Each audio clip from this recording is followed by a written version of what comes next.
l'hémoglobine à 13, il y avait une hyperleucocytose, 48 000, une CRP qui était négative. La bandelette d'urine, on avait une glucosurie, 4 croix, une cétonurie, 3 croix.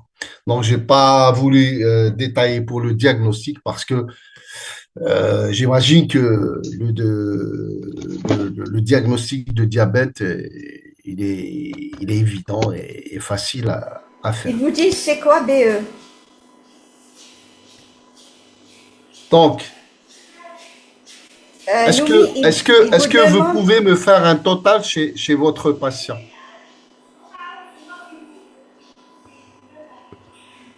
c'est-à-dire, Un total. Donc, je vais le faire moi-même. C'est un enfant qui est âgé de 2 ans et demi, sans antécédent. Il présente cliniquement une détresse respiratoire, une déshydratation à 8% avec troubles neurologiques. Comment on a fait? Bon, il pèse 11 kilos et d'après la mammo, il a perdu 1 kilo. Donc, on a fait le pourcentage, c'était plutôt une déshydratation à 8%. Il présentait un syndrome polyuropolydepsique, un amaigrissement et paradoxalement, il présentait une hypertension artérielle. Vous voyez, la tension artérielle à 14,7. Et sur le plan biologique, on a une hyperglycémie. On a un pH qui est à 7,6, une hyperleucocytose, d'accord? Et une glucosurie 4 croix, cétonurie 3 croix. Alors, quel diagnostic retenir?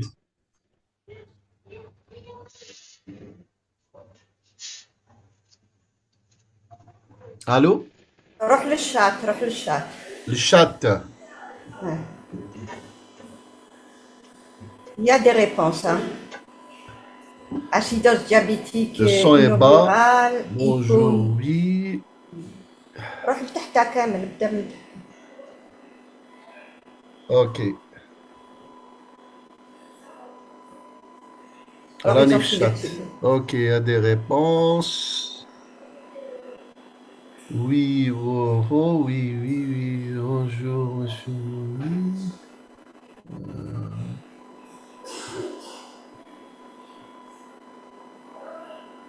Il y a des gens qui ont des problèmes de connexion, hein.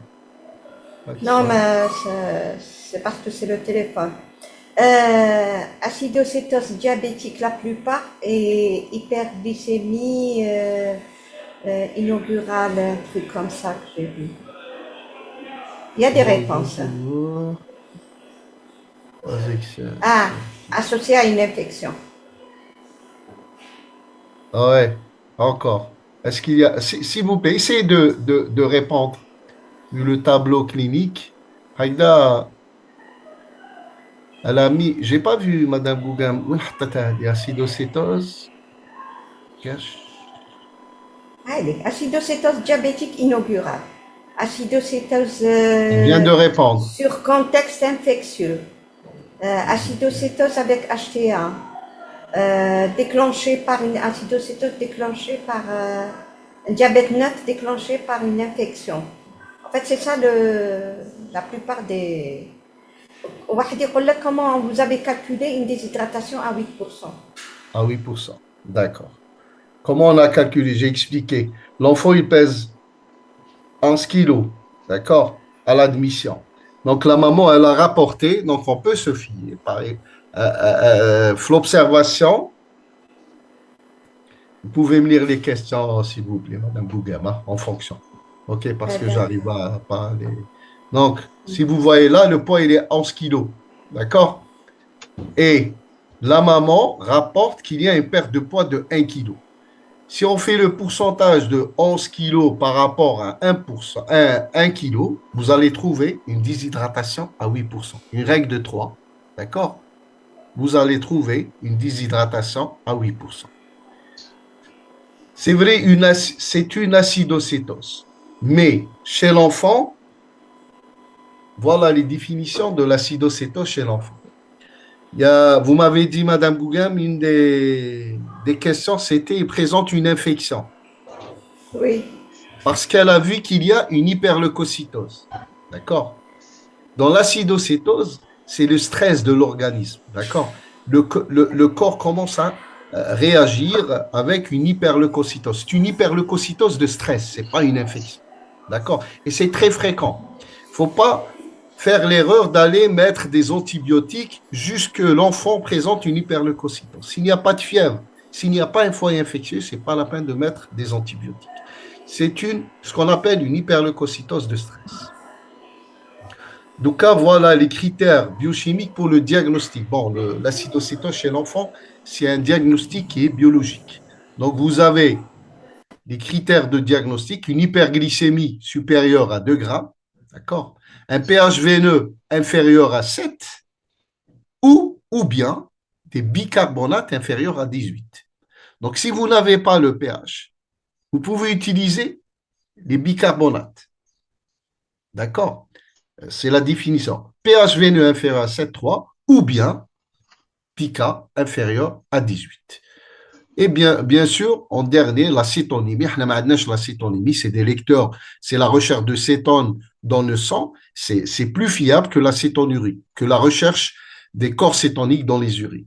Mais là, on utilise le LabStix, donc la recherche des corps cétoniques et la glucosurie. Donc, vous avez, pour retenir le diagnostic, une glycémie supérieure à 2 grammes, un pH inférieur à 7,3 ou bien pK inférieur à 18 et bien sûr une cétonurie modérée ou importante. En bas, il faut classer votre acidocétose. Quelle est l'acidocétose légère?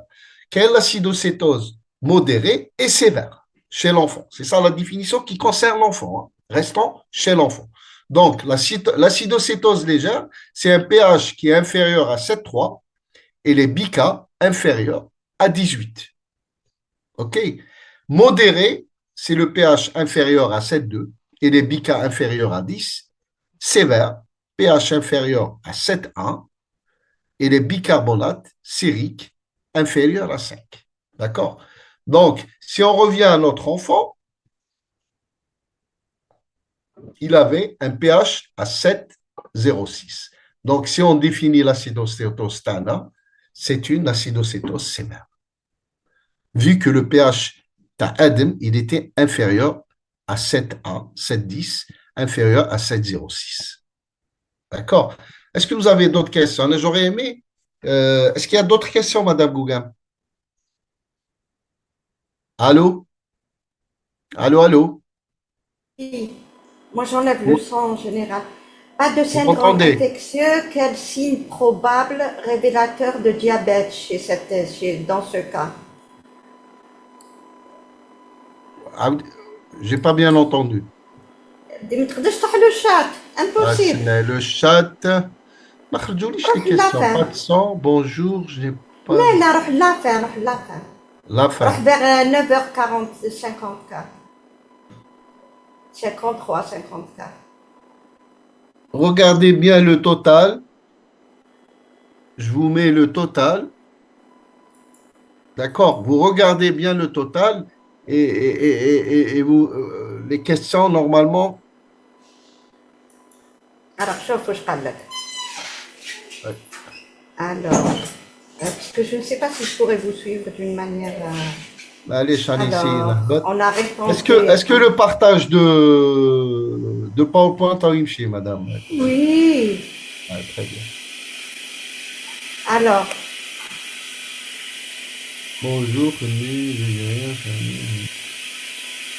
ما تروحش الفوق ما تروحش الفوق. أنا لتحت أنا إيه ما لقيتش بونجور تو الموند راني في روح 10h46 9h50. ما خرجوليش أنا راني في 10h47 حبست التم Ah bon? وي وي وي Alors, راهم لتحت وي اتوندي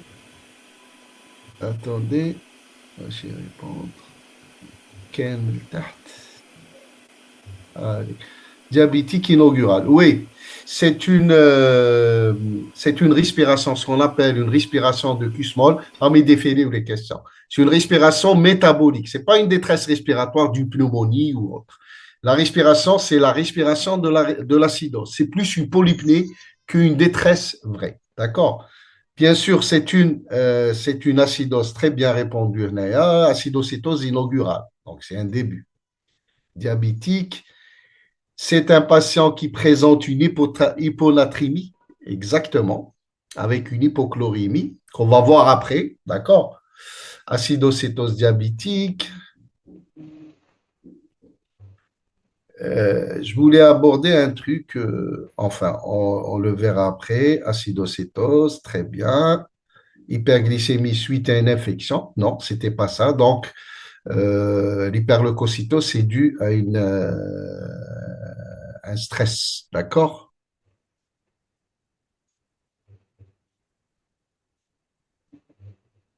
Donc, parlez de l'hyp, s'il vous plaît.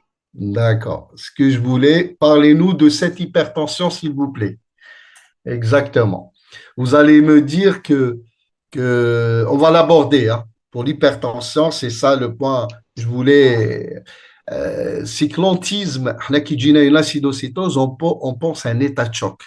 Donc, on prend généralement pas la tension artérielle. Et généralement, l'acidocétose chez les enfants, il y a une hypertension qui est associée, qui est due à l'hyperosmolarité. On va revenir après. D'accord. CRP négatif. OK. Donc, je pense qu'on avance. On va avancer. Si vous Et au voyez qu'il y a fur et à des mesure. questions ou celles qui viennent après, Oui, vous les laissez pour tout à l'heure. d'accord. Sinon, on les laisse pour tout à l'heure. Donc, j'avance. Donc, au total, on a lu le total. Donc, finalement, ça ne défile pas là.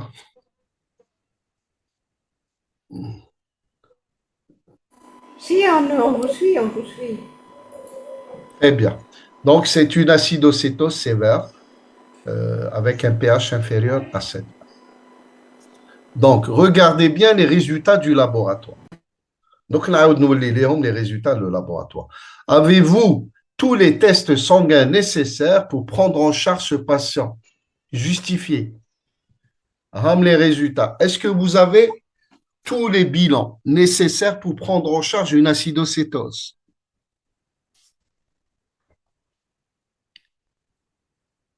Je vais partir le chat. Qu'est-ce qui manque? L'HbA1c? Non. L'HbA1c, c'est pas un moyen, c'est vrai que ça aide pour le diagnostic, d'accord? Mais c'est pas un moyen pour prendre en charge cet enfant. Donc, on n'a pas besoin de l'HbA1c pour prendre en charge notre enfant. D'accord? Très bien, la calémie. Oui, la calémie, c'est un élément qui est essentiel pour la prise en charge. C'est Boubrahan, docteur Boubrahan, c'est la calémie. Donc, il faut avoir, avant de commencer, la prise en charge de votre enfant. Donc, à ce stade de l'enquête, il est essentiel de connaître la valeur du potassium. Sans potassium, on ne peut pas avancer. D'accord? Et si on commence le traitement sans potassium, sans savoir le capital du potassium dans l'organisme, on peut avoir des problèmes. D'accord? Donc, cette information est vitale pour garantir un remplacement électrolytique approprié. Donc, il y a un autre médecin qui a répondu le bilan rénal. Oui, effectivement, il y a une déshydratation, une acidocétose. Il nous faut le bilan rénal. Mais ce qui est capital, c'est le potassium. Ça serait bien d'avoir avec lui le bilan rénal de notre enfant. Très bien, on avance. Donc, dans tout ça, la prise en charge de notre enfant, qu'est-ce qu'il faut faire? Donc, les premiers gestes à faire, une position latérale de sécurité chez notre enfant, il a des troubles de la conscience. Donc, somnolence, il répond, bon, il réagit à peine, donc il faut toujours mettre en position latérale de sécurité. Aspiration nasogastrique, c'est trouble de la conscience. S'il vient de boire ou de manger, il vaut mieux aspirer s'il y a un coma ou autre. Oxygénothérapie, parce qu'il y a une certaine acidose. OK, il y a une petite détresse respiratoire, donc il vaut mieux le mettre sous oxygène. Antibiothérapie chez les patients fibriles. D'accord? Après avoir fait les prélèvements. Si vous avez une acidocétose, il ne faut même pas mettre des antibiotiques d'emblée, même si vous avez une hyperleucocytose. D'accord? Et si vous avez une CRP négative, ce n'est pas la peine de mettre les patients sous antibiotiques. Alors, qu'est-ce qu'il faut? Si vous avez un enfant qui est fébrile, vous faites les prélèvements bactériologiques, les hémocultures, et vous pouvez mettre une antibiothérapie probabiliste, et après, vous attendez les résultats de la culture. Le CG, bien sûr, analyse de l'endetté pour détecter des signes d'hypo et d'hyperglycémie, un sondage vésical. Il n'est pas systématique. On le met sauf chez les nourrissons qui sont comateux. D'accord? Et sur le plan biologique, on fait une glycémie, on fait les ionogrammes sanguins, le potassium, sodium, les gaz du sang, bien sûr, avec le pH et les BICA, l'urée, le bilan rénal. On essaie de calculer l'osmolarité. Vous avez la formule, donc c'est la natrémie qui dépend de la natrémie, il dépend bien sûr de la glycémie et le bilan rénal. Normalement, l'osmolarité, elle est à 280, entre 280 et 295. Si elle dépasse 295 milliosmoles par litre, c'est qu'il y a une hyperosmolarité. Et dans l'acidocétose, vous avez toujours une hyperosmolarité. Il faut bien comprendre. Vous pouvez la calculer pour vérifier, d'accord? Vous avez besoin d'une natrémie, vous avez la formule, la glycémie et l'urée. Pour le traitement, ça aide, d'accord?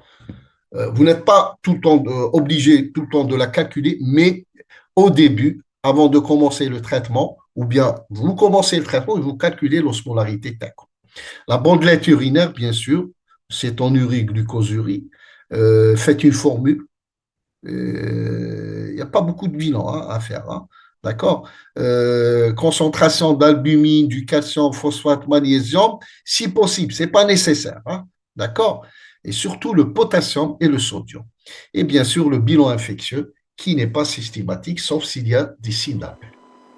Professeur, et Oui, ces bilans, vous les faites au niveau des urgences, c'est ça? oui, oui. Oui, ils sont accessibles. Hein, et je Au pense niveau qu'ils des sont urgences, accessibles quand dans tous l'enfant les se EPH, présente dans aux tous les. urgences. Oui, au D'accord. niveau des urgences, oui. Au Oui, niveau oui. des urgences, il y a une Oui, personne oui. qui vous demande, je Vous ne sais avez pas si juste une elle est formule. infirmière. Un ionogramme, vous avez besoin d'un bilan rénal et une CRP, une formule, bon, une CRP.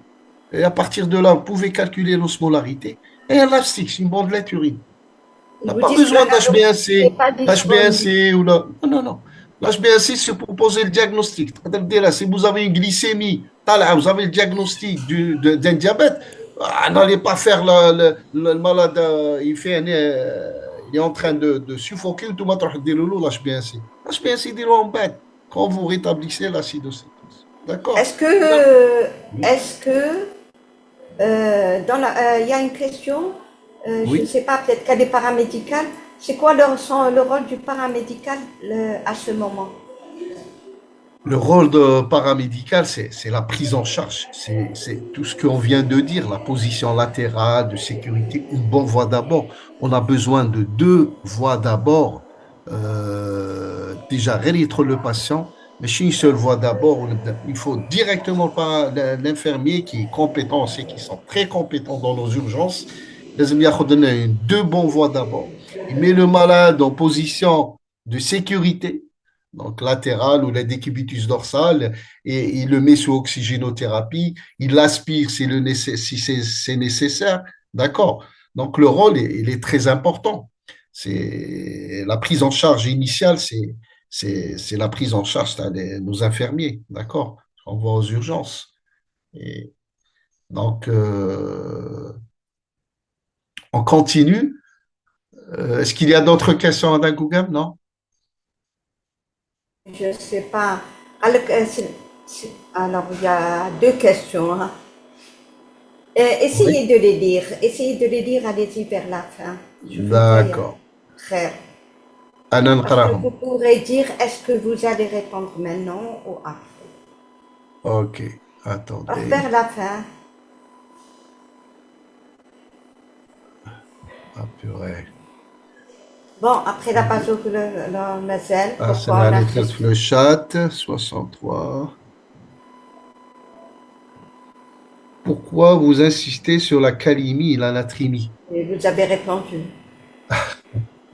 On insiste parce que c'est le pronostic vital immédiat, c'est la calémie. Une hypocalémie sévère peut provoquer des troubles de rythme et un arrêt cardiaque brutal. D'accord? Une natrémie, bon, on va voir, on va en parler. Une natrémie également sévère ou une hypernatrémie peut provoquer des troubles neurologiques, un état de choc ou favoriser un œdème cérébral. C'est très important. Oui, bien sûr, l'hypertension est due à l'hyperosmolarité. L'hypertension, on va aborder sur une question, je vais vous expliquer comment ça se passe. Les gaz du sang sont indispensables pour la prise en charge. C'est pas possible comment estimer la sévérité du tableau. Là, c'est une question. Et pour les gaz du sang, sont-ils indispensables pour la prise en charge? Si pas possible de les faire, comment estimer la sévérité? Ça, c'est compliqué, oui, effectivement. Il y a Qu'il y a beaucoup des qui vous centres disent qu'ils n'ont pas de oui, ils gazométrie. n'ont pas de pH sanguin. Là, c'est compliqué. On peut pas. C'est difficile. On bat tous les flaques cliniques. Une acidocétose sévère qui met à le nourrisson, c'est difficile de la prendre en charge sans pH parce qu'on bat de la le pH de contrôle pour voir l'efficacité de notre traitement. Sinon, si vous pouvez faire les bicas seuls, j'ai fait dans la définition, c'est le pH ou bien les bicas. D'accord? Bicarbonate. Si vous pouvez faire les bicarbonates, ça serait bien. D'accord? Donc, traiter en fonction, c'est classer l'acidocétose. Déjà, pour faire le diagnostic, c'est facile. Vous avez une hyperglycémie, cétonurie, un enfant qui n'est pas bien, une détresse respiratoire, ou bien. Donc, ça fait. Mais pour dire acidocétose, lazim le pH. C'est Mais on obligatoire. reste toujours, on se fie à la clinique pour pouvoir La avancer, clinique, pour ne mais c'est pas. pas évident. Là, je Mais pense s'il n'y qu'il a pas, faut un insister au niveau effet. des EPH, d'installer je pense, les services de réanimation, hein, donc les gaz du sang. Hein. Il suffit juste de demander, hein, qui à l'hôpital Mustapha, au niveau du service, on n'en a pas les gaz du sang. Donc, on va au niveau du réatoxico ou bien au niveau des urgences où les services de néonat, les résidents se déplacent, ils prélèvent l'enfant, prélèvement veineux, d'accord, et ils vont faire les gaz du sang. Donc, Ah, mais d'accord. à chaque acidocétose, on fait les gaz du sang.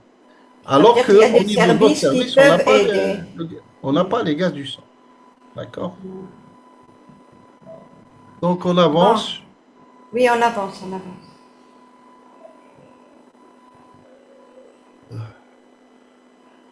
Hmm, arrêtez le partage. Ouais. Donc, vous avez remarqué, ça va aller un petit bobo, madame. Assenet. Je pense que vous continuez, Ah, ensuite on revient aux non, non, questions. Halik. Très bien, ok. Vous avez remarqué à l'admission, attendez, hein, je dois échapper pour donner des filets en bas.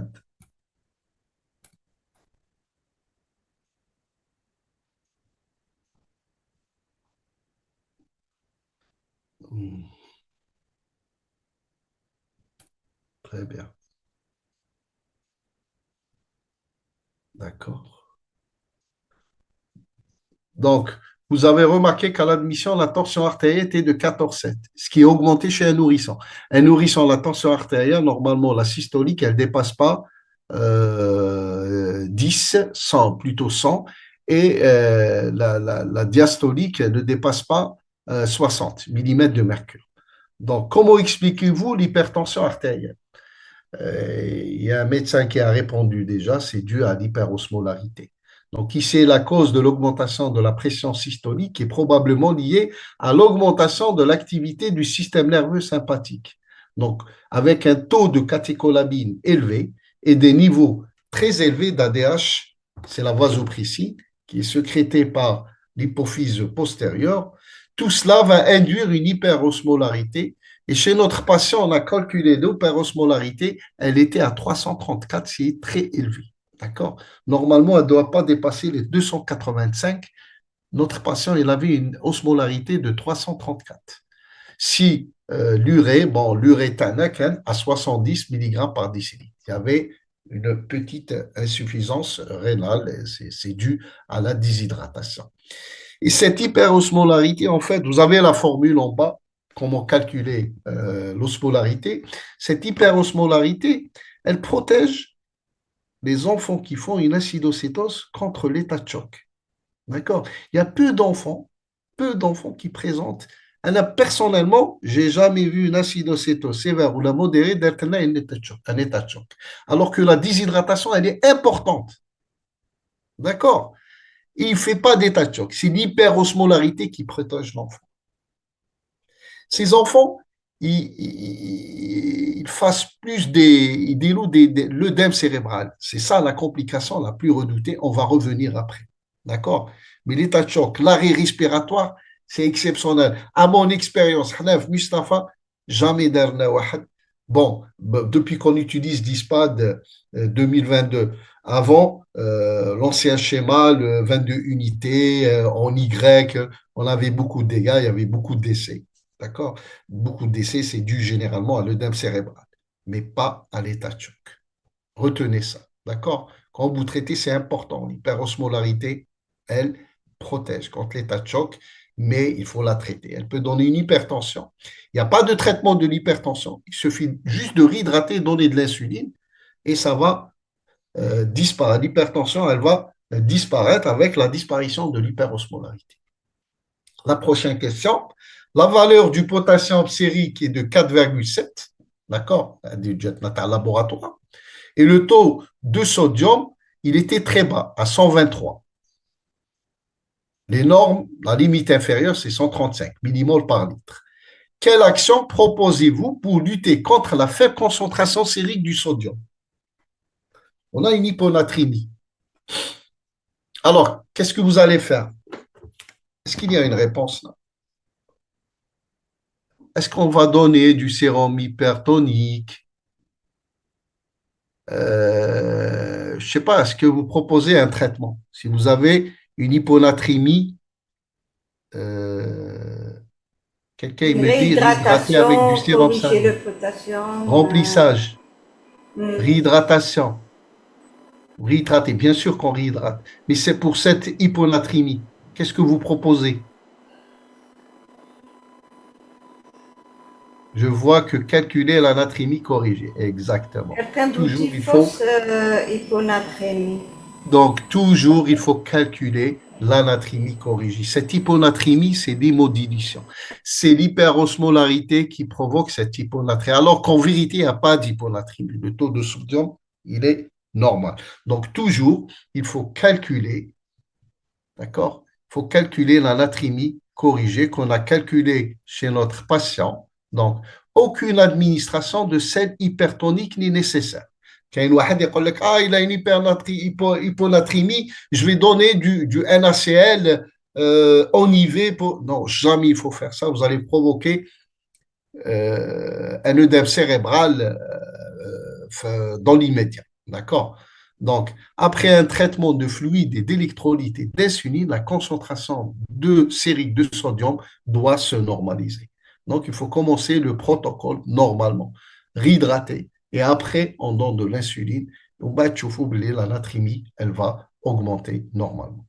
Donc, la faible teneur en sodium sérique est causée par la dilution due à la concentration élevée du glucose, d'accord, extracellulaire. Donc, toujours, il faut calculer la natrémie corrigée qui tient compte de la glycémie, de la natrémie mesurée, d'accord? Et chez notre patient, elle était à 135. Elle était normale, la natrémie corrigée. D'accord? Donc, il faut tenir compte de la natrémie corrigée. Hein. Ce n'est pas la natrémie mesurée. Parce qu'on a une hémodilution quelque part provoquée par l'hyperglycémie. Bon, il est 5 heures du matin. Aide-moi à 5 heures du matin avec ses parents. Le laboratoire signale un problème technique. Ça arrive souvent chez nous. Hein. Et les mesures du potassium sérique ne devraient pas être disponibles avant 9 heures du matin. Si vous n'avez pas accès à la mesure du potassium sérique, que faut-il faire? Alors, à 5 heures du matin, le laboratoire dit qu'il y a des problèmes techniques. Je ne peux pas faire le potassium. Alors le Vous avez... PCG. Ouais. Qu'est-ce que vous allez faire? Est-ce que vous allez perfuser du potassium? On va parler du potassium. Le capital potassique, il est tout le temps abaissé en cas d'acidocétose. D'accord? Déshydratation, des vomissements. D'accord? Parfois une accélération de transit, il y a une perte potassique. Alors, en cas d'acidose, il y a une compensation. Par quoi? C'est le potassium intracellulaire, mais il rentre en extracellulaire. Donc, si vous allez le mesurer en extracellulaire, vous allez trouver normal. Mais dès que vous commencez la réhydratation, l'acidocétose تبدا تنقص l'acidose تنقص le potassium يعاود يدخل داخل la cellule هنا وين يبان le trou potassique et هنا c'est le risque d'arrêt et de troubles de rythme et d'arrêt cardiaque. D'accord? Donc le potassium il est obligatoire. Il faut avoir un potassium avant de commencer le traitement par peur d'hypocalémie. Donc qu'est-ce qu'il faut faire? ما عندكمش potassium. Madame Gougam, elle a répondu. Donc, c'est le CG. Mais le Moi CG, c'est j'ai compliqué. répondu, c'est hein, la plupart vous disent c'est le CG. Donc, le CG, même le CG, c'est compliqué de l'avoir, les urgences. احنا ما عندناش le Voilà, CG. كاين le CG.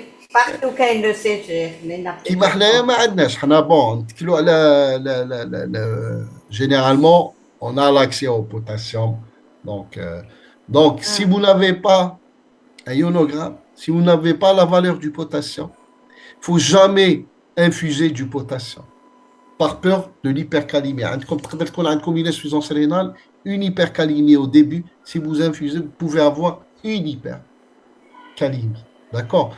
Donc, jamais infuser de potassium si vous n'avez pas la calémie. Vous pouvez surveiller la calémie par le CG. Installer le CG et rechercher les signes d'hyper. Et je vous apprends rien. Donc, vous savez, c'est quoi, comment on cherche les signes d'hypocalémie à l'ECG avec l'intervalle PR allongé, l'onde de T aplatie. D'accord? Et les signes d'hypercalémie. Donc, l'hypercalémie également, elle n'est pas rare. Hein, si vous avez une insuffisance rénale. La seule raison à ne pas commencer le potassium sans information sur le potassium est l'insuffisance rénale. L'insuffisance rénale peut provoquer une hypercalémie et bien sûr, en rétrocontrôle, elle augmente l'hyperglycémie. Avec quel traitement devriez-vous commencer? Alors, chez votre enfant, est-ce que vous avez commencé avec l'insuline? Est-ce que vous avez commencé en donnant le potassium en IV ou la réhydrater ou la... Alors, le premier geste à faire, c'est votre enfant. Premier traitement à donner. La plupart Je vais vers les réponses. Réhydratation. Réhydratation, réhydratation, oui, c'est la réhydratation. réhydratation, D'accord. ensuite Avec quoi la réhydratation? Avec du sérum salé. Par du salé. sérum salé, exactement, à 9 pour 1000. OK? Donc, on commence avec une réhydratation avec du sérum salé. Donc, on donne, si on n'a pas un état de choc, d'accord? Si on n'a pas un collapsus qui est rare, on commence par 10 millilitres par kilo et par heure. D'accord? Et répéter si nécessaire pour rétablir la circulation périphérique. Toujours, jamais, il faut jamais mettre de l'insuline avant de réhydrater. C'est l'hypocalémie et c'est l'œdème cérébral. Ça, c'est arrivé. Il dit que les urgences, il pose le diagnostic d'acidocétose, ما عندوش بلاصه يقول له روح ما على باليش راهو في المديه يقول له روح للقصر البخاري يقول له استنى قبل ما تروح ندير لك une injection d'insuline. Alors, في الطريق, il va faire son œdème cérébral. Jamais il faut donner de l'insuline avant de réhydrater. Le protocole, il est bien clair. Chez l'enfant également, il y a eu l'acidocétose. Vous avez bien répondu. Je m'attendais qu'un واحد يقول لك Bica. Chez l'adulte, il doit les Bica. Chez l'enfant, il ne faut jamais donner du bicarbonate. Il faut réhydrater avec du sérum salé. D'accord? Toujours sérum salé à 9 pour 1000. Les Bica, il y a un risque d'hypocalémie sévère chez l'enfant. Je ne sais pas, ça ne m'intéresse pas l'adulte. C'est pas, ça ne m'intéresse pas l'adulte. L'enfant, il ne faut jamais donner les Bica. D'accord? Même les réanimateurs, même chez l'enfant, ils donnent des Bica À chaque fois, on leur dit non, non, ce n'est pas le protocole. Chacun il a son protocole. Mais chez l'enfant, c'est qu'on est en bas de bicarbonate. Il y a un risque également, ça accélère le risque d'œdème cérébral. Il y a deux cas où on peut utiliser les bicarbonates dans les formes d'acidocétose vraiment sévères. Sévères, on peut donner 1 mec par kilo pendant 1 heure ou là pendant 30 minutes. D'accord? Et elle n'est pas renouvelable. 1 millimol par kilo pendant 30 minutes. D'accord? Et en cas d'hypercalémie sévère. D'accord? On peut s'aider avec les bicarbonates et c'est discutable. Chez nous, pratiquement, on n'utilise pas les bicarbonates. D'ailleurs, les flacons de bicarbonate, on ne les utilise jamais chez les enfants en acidocétose, même sévère. D'accord? En cas d'hypercalémie, oui, si on donne des bicas, ça diminue un petit peu la calémie, ça fait rentrer le potassium à l'intérieur de l'acide. Mais c'est exceptionnel. Déjà, l'hypercalémie, en cas d'acidocétose, elle est exceptionnelle. Et bien que l'insuline soit nécessaire pour normaliser la glycémie, supprimer la cytogenèse, d'accord, un bolus onivé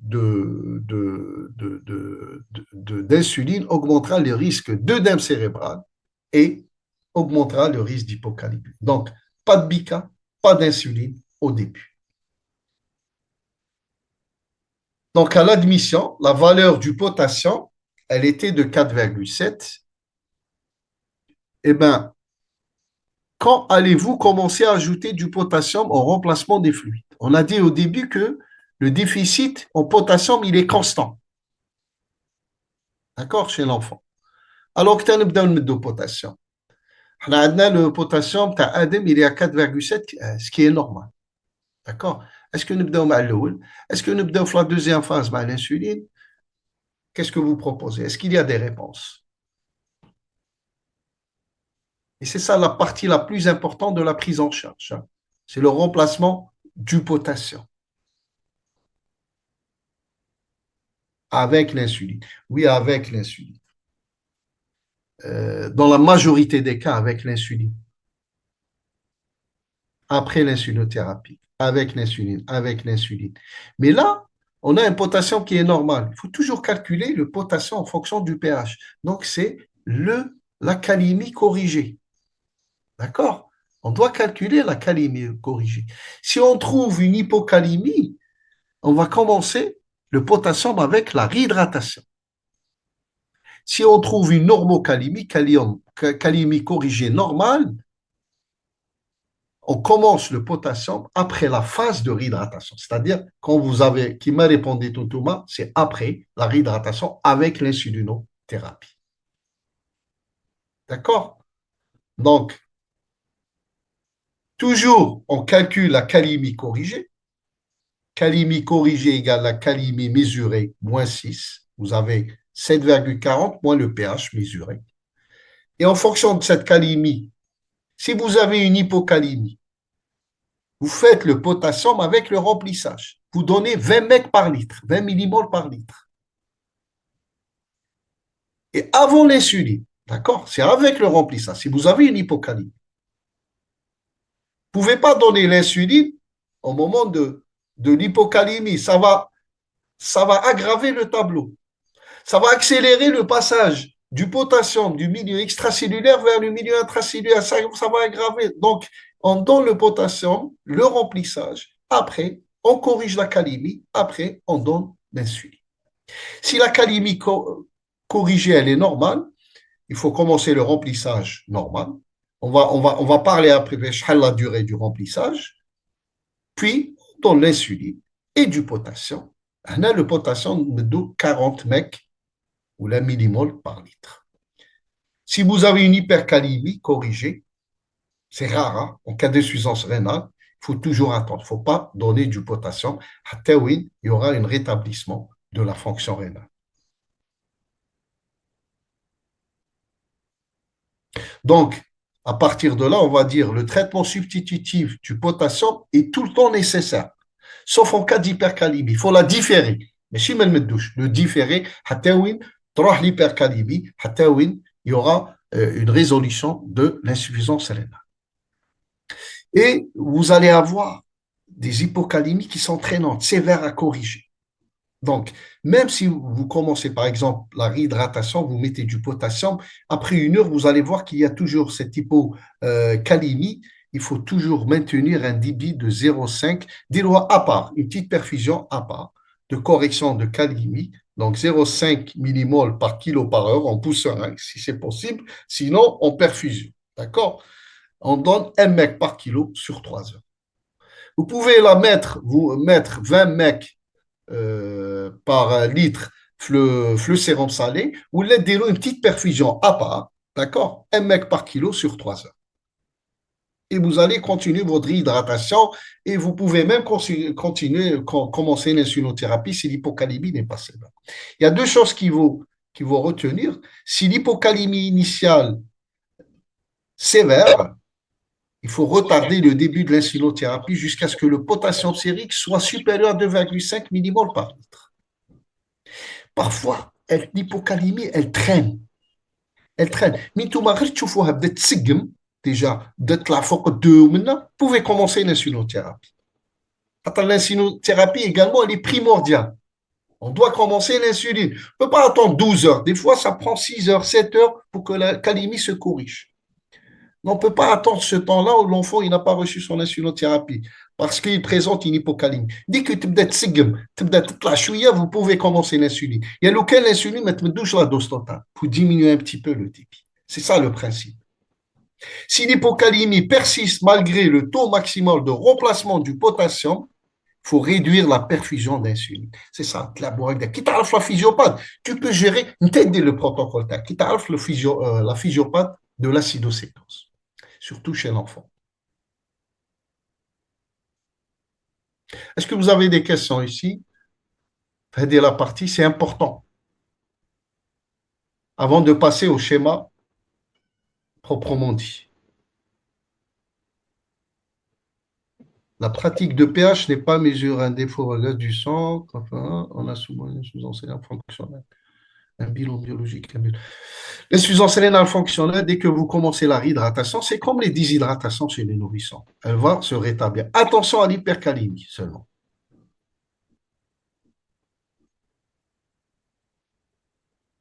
S'il fait une hypertension, vous réhydratez normalement.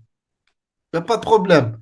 D'accord? Il n'y a pas de traitement à donner pour l'hypertension. Dès que vous commencez la réhydratation, l'insuline, tout va disparaître. L'hypertension, dès que l'osmolarité tahbat, l'hypertension disparaît. D'accord? Comme les enfants font une hypertension, mais attention, il faut prendre l'hypertension. Il faut prendre la tension artérielle chez ces enfants. En cas d'insuffisance rénale et hypercalémie, quoi faire? Si c'est une insuffisance rénale qui est fonctionnelle, avec une hypercalémie, dès qu'on commence la réhydratation, l'insulothérapie, ça va se régler. Mais si c'est organique, ça pose problème. Si c'est organique, ça relève du dialyse et c'est plus compliqué.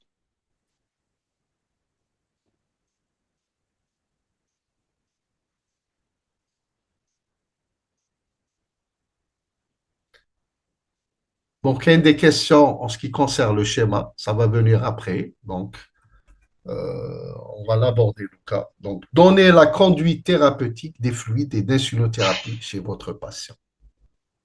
On va commencer par les fluides, d'accord? Donc, le schéma de la réhydratation, c'est le schéma initial, d'accord? On doit commencer par une réhydratation avant l'insulothérapie. En cas de collapsus, et c'est rare, donc on donne du NaCl à 9 pour 1000, 20 millilitres par kilo sur 15 à 30 minutes. Répétez si nécessaire. Et dans tous les cas, donc généralement, on en est là, dans tous les cas, il faut donner 10 cc par kilo, 10 millilitres par kilo et par heure en pouce seringue. D'accord? En 1 heure, on fait passer 10 millilitres par kilo renouvelable. Généralement, la réhydratation, ça dure 2 heures. Et généralement, c'est 10 millilitres par kilo par heure. On va être la deuxième heure. De préférence de réhydrater pendant cette phase la pousse. D'accord? Donc, l'infirmier, le rôle une très bonne voies d'abord. Donc, quand on réhydrate, elle ne s'éclate pas. Donc, il vaut mieux dès le départ, il prend deux ou trois voies. Dès que Wahda elle s'éclate, on passe à l'autre. De préférence que cette phase se fasse en pouce serein. Sinon, la ghalib, c'est en perfusion. À partir de là, on doit contrôler la glycémie tous les 15 minutes. Interrompre la perfusion quand la glycémie atteint les 2,50 g, 3 grammes, il faut interrompre la perfusion. Mais il vous faut au minimum 1 heure de perfusion. D'accord? 1 heure de perfusion avant d'arrêter la perfusion. Ou foot 1 heure, si vous avez une glycémie entre 2,5 et 3 grammes, vous arrêtez la perfusion. Et dans tous les cas, vous arrêtez la perfusion après 2 heures de réhydratation. Donc, arrêt de réhydratation de sérum salé après 2 heures. Donc, après 2 heures, vous arrêtez le sérum salé. Il y a des cas où on poursuit dans les cas d'hypocalémie sévère. On l'a dit au début. D'accord? La deuxième phase, c'est à partir de la deuxième heure, c'est comme la réhydratation. D'accord? On calcule la ration de base. C'est une ration de base ou ce qu'on appelle le volume de maintenance sur 48 heures. Il faut retenir, je ne l'ai pas dit au début, cette réhydratation se fait sur 48 heures. Donc l'enfant, il a vomi, il a fait une déshydratation. La réhydratation se fait sur 48 heures. D'accord? Donc, à partir de la deuxième heure, on calcule le volume de maintenance sur 48 heures. Donc la ration de base, plus le déficit hydrique de la déshydratation de notre enfant. OK? Moins la quantité initiale qu'on a donnée. Le bolus entre H0 et H2, on doit l'enlever, faire la soustraction. On va donner un exemple. راح نقول Essayez لك de me... répéter. Ah, allô? راح نقول لك répéter. Répétez. Je répète la réhydratation. Tout. Oui, oui. Ou la H2. لا لا la réhydratation d'abord. Donc, on a dit qu'on doit commencer à réhydrater notre enfant. Les 2 premières heures, c'est les urgences, c'est-à-dire rétablir le collapsus ou là, la déshydratation initiale. Donc, H0, H2, qu'est-ce qu'on fait? On donne du NaCl. Si on a un collapsus, un état de choc qui est rare en cas d'acidocétose, on donne 20 ml par kilo sur 15 à 30 minutes. Répéter, c'est nécessaire. Donc, jusqu'à disparition du collapsus. Mais généralement, on n'a pas de collapsus. Qu'est-ce qu'on fait? Si on n'a pas de collapsus, c'est la deuxième ligne. Donc, on donne 10 millilitres par kilo par heure. La pousse sereine. D'accord? Du sérum salé à 9 pour 1000. Et en même temps, on fait le contrôle de la glycémie tous les 15 minutes. Glycémie capillaire, hein, mais chez la glycémie labo, dextro. Nous la perfusion quand la glycémie atteint les 2 grammes ou 3 grammes. Il y a un risque de. On commence la réhydratation sans insuline. Hein. La glycémie تبدا تهبط. غير نبداو la réhydratation, la glycémie sans insuline. La glycémie تبدا تهبط. Donc, غير توصل 2 grammes, 3 grammes, on arrête la perfusion du sérum salé. Hein. On passe à la ration de base. Et l'oukan matahbach la glycémie, il faut l'interrompre à 2 heures, après 2 heures de réhydratation. Donc, si vous allez donner 10 millilitres par kilo par heure, on va être les 10 millilitres par kilo par heure, vous passez à 10 millilitres par kilo par heure. Les 2 heures. Parfois, on est obligé de prolonger cette réhydratation, la troisième heure, en cas d'hypocalémie sévère. Parfois, selon les cas. À la deuxième heure, c'est comme la réhydratation du nourrisson. D'accord? À la deuxième heure, on doit mettre ce qu'on appelle le volume de maintenance. Cette réhydratation, elle ne se limite pas à 2 premières heures, c'est 48 heures. Mais les 2 premières heures, c'est la réhydratation vitale. C'est le rétablissement de la circulation périphérique, le rétablissement du collapsus. Et après la deuxième heure, c'est la réhydratation du déficit. C'est le maintenir un volume de maintenance qui se fait sur 48 heures. D'accord? Donc, on doit apporter ce que l'enfant a perdu pendant 48 heures. D'accord? Et comment le calculer? Donc, on doit calculer, c'est le volume de maintenance sur 48 heures. Nzidolo, le déficit hydrique. شحال perd l'enfant. Ou la quantité les dernières les 2 premières heures. moins la quantité initiale de bolus hydrique. On a deux méthodes comment calculer le volume de maintenance sur 48 heures. La méthode de Holiday, c'est égal, donc on va donner un exemple, ou bien chez les enfants de plus de 10 kilos, utilisez cette formule-là, 1,5 litres par mètre carré par 24 heures. Chez les enfants de plus de 10 kilos. Chez les enfants de moins de 10 kilos, utilisez la formule, ce qu'on utilise dans le service, hein, de la méthode de Holiday. Essayez de comprendre, hein, parce que le protocole n'a pas comme on bat. Flagration a dit on doit ajouter du NaCl, 3 grammes par litre. On doit ajouter du KCl, on l'a dit, du potassium, 40 mg par litre, et du gluconate du calcium, 1 gramme par litre. D'accord? Et tout ça se fait sur 48 heures, 24 à 48 heures. Je vais vous donner un exemple, comment calculer le volume de maintenance du déficit hydrique avec la méthode de Holiday-Segal. D'accord? Méthode simplifiée, chez les enfants de préférence de moins de 10 kg. Donc, moins de 10 kg, vous allez donner 100 millilitres par kilo par 24 heures. S'il pèse 5 kg, c'est 100 fois 5. Ça va être 500 millilitres par 24 heures. Entre 11 et 20 kg, vous donnez les 1000 millilitres, tu as les 10 premiers kilos, plus les 50 millilitres par kilo par 24 heures pour chaque kilo compris entre 11 et 20. Dites à la fois la formule, Holiday. Plus de 20 kilos, vous l'avez fait la réhydratation du nourrisson. Hydratation par gastroentérite ou autre. Plus de 20 kilos, vous donnez les 1500, les 20 premiers kilos, plus 20 millilitres par kilo par 24 heures pour chaque kilo, plus de 20 kilos. Mais ce que je préconise de faire, si vous avez un enfant plus de 10 kilos, calculez avec 1,5, dites à les feignants, 1,5 litres par mètre carré par 24 heures. Et si vous avez des enfants petits, moins de 10 kilos, utilisez le Holiday. La qualité de la soluté, c'est on utilise le sérum glucosé à 5%. D'accord? Le sérum salé, le volume de maintenance, on le fait avec du sérum glucosé à 5%. Vous allez me dire qu'il fait un diabétique, vous êtes un sérum glucosé de 5%. Comme la première phase. Dès qu'on donne le sérum salé, la glycémie va diminuer. Diminuer. L'acidose, elle est toujours là. D'accord? La deuxième phase, vous allez introduire là, H2, l'insuline. On va voir après. Vous allez introduire l'insuline. Comme une voie réhydratation, une voie pour l'insulinothérapie. Dès que l'aucun dès l'eau du sérum salé, l'insuline, c'est l'hypoglycémie. D'accord? Le but de l'insulinothérapie, c'est de traiter l'acidose. Essayez de comprendre. C'est de traiter l'acidose. Pour ça, on donne du sérum glucosé à 5%. Le but, ce n'est pas de traiter la glycémie. Le but, c'est de traiter l'acidose. Donc, on donne du sérum glucosé à 5%, flagration, en plus de l'insuline.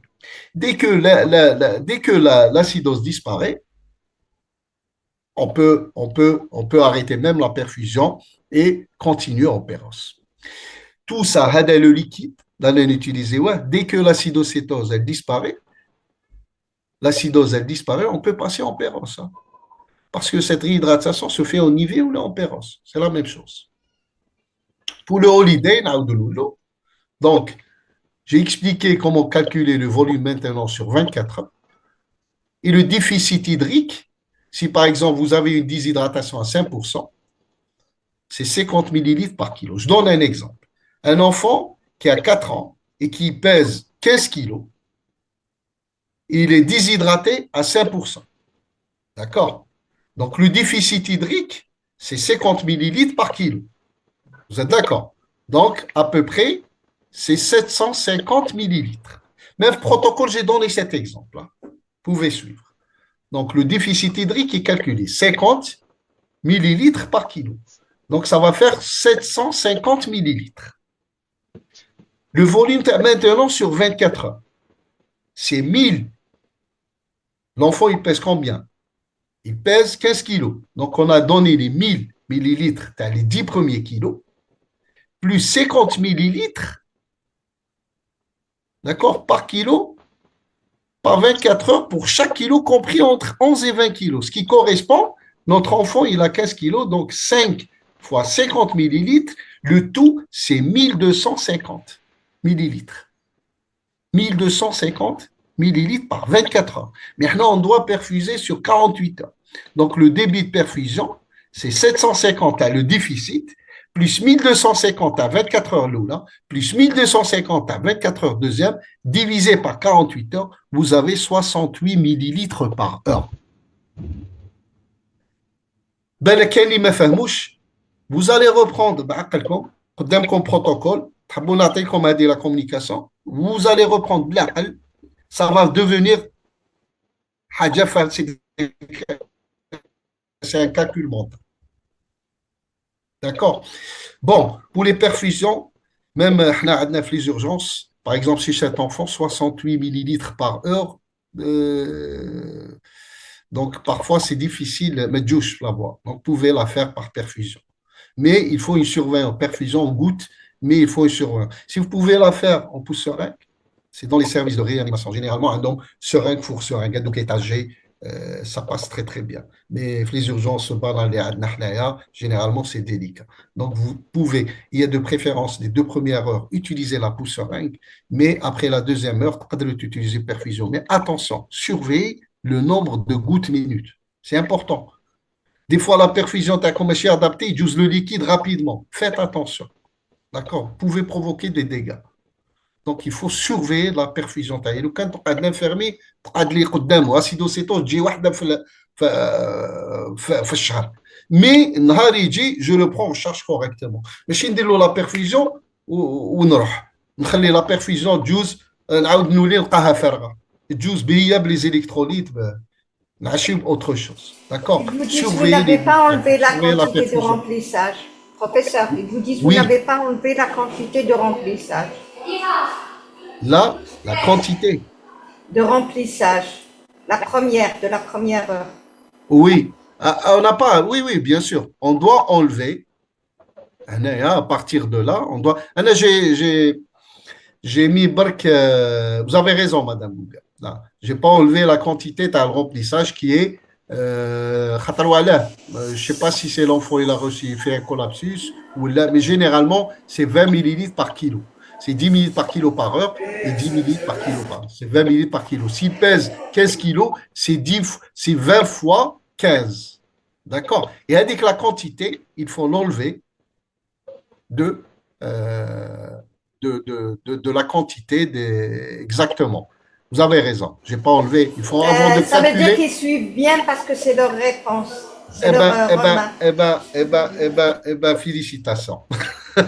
Je vais pas Là, j'ai fait une erreur, j'ai pas enlevé la quantité, mais il faut qu'il l'enlève. C'est une petite quantité, c'est 20 millilitres par 15 kilos qu'il faut enlever de la quantité avant de calculer le débit. Très bien. Ça se voit, c'est une question, tu as un médecin. Oui, oui. Ouais, très bien. À partir de la deuxième heure, on doit commencer également l'insulinothérapie. Donc, comme maintenant à la réhydratation, on doit continuer, débuter l'insulinothérapie. Donc, comment on fait l'insuline? On doit adapter, je ne sais pas, est-ce que vous avez l'habitude avec l'enfant, je ne sais pas comment l'adulte y déroule. Là, on prépare des perfusions. On sait que l'insuline, l'IO qu'on a à l'hôpital, 1 millilitre, ça correspond à 100 unités d'insuline. 1 millilitre, c'est pour 100 unités. Pour l'insuline ordinaire, normal.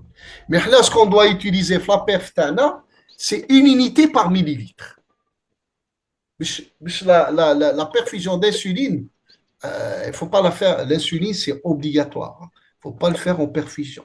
Si on pousse là, c'est la perfusion, on peut passer à la perfusion goutte-minute, mais pour l'insuline, c'est en IV. D'accord? Chez l'enfant, c'est en IV. C'est obligatoire. Elle dit qu'en Y, en perfusion, là, c'est abandonné. D'accord? Donc, qu'est-ce qu'on fait pour avoir 1 unité par millilitre? Donc, on met l'insuline lactrapide, on dilue 50 unités d'insuline, c'est-à-dire, on a 1 millilitre pour 100 unités. Donc, les 0,5 millilitres. نديروها dans 49,5 millilitres de soluté saline. Sérum salé, normal.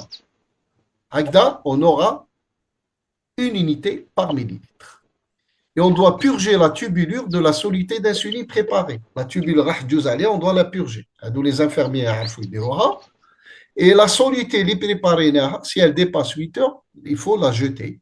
L'insuline, donc il faut la remplacer après 8 heures.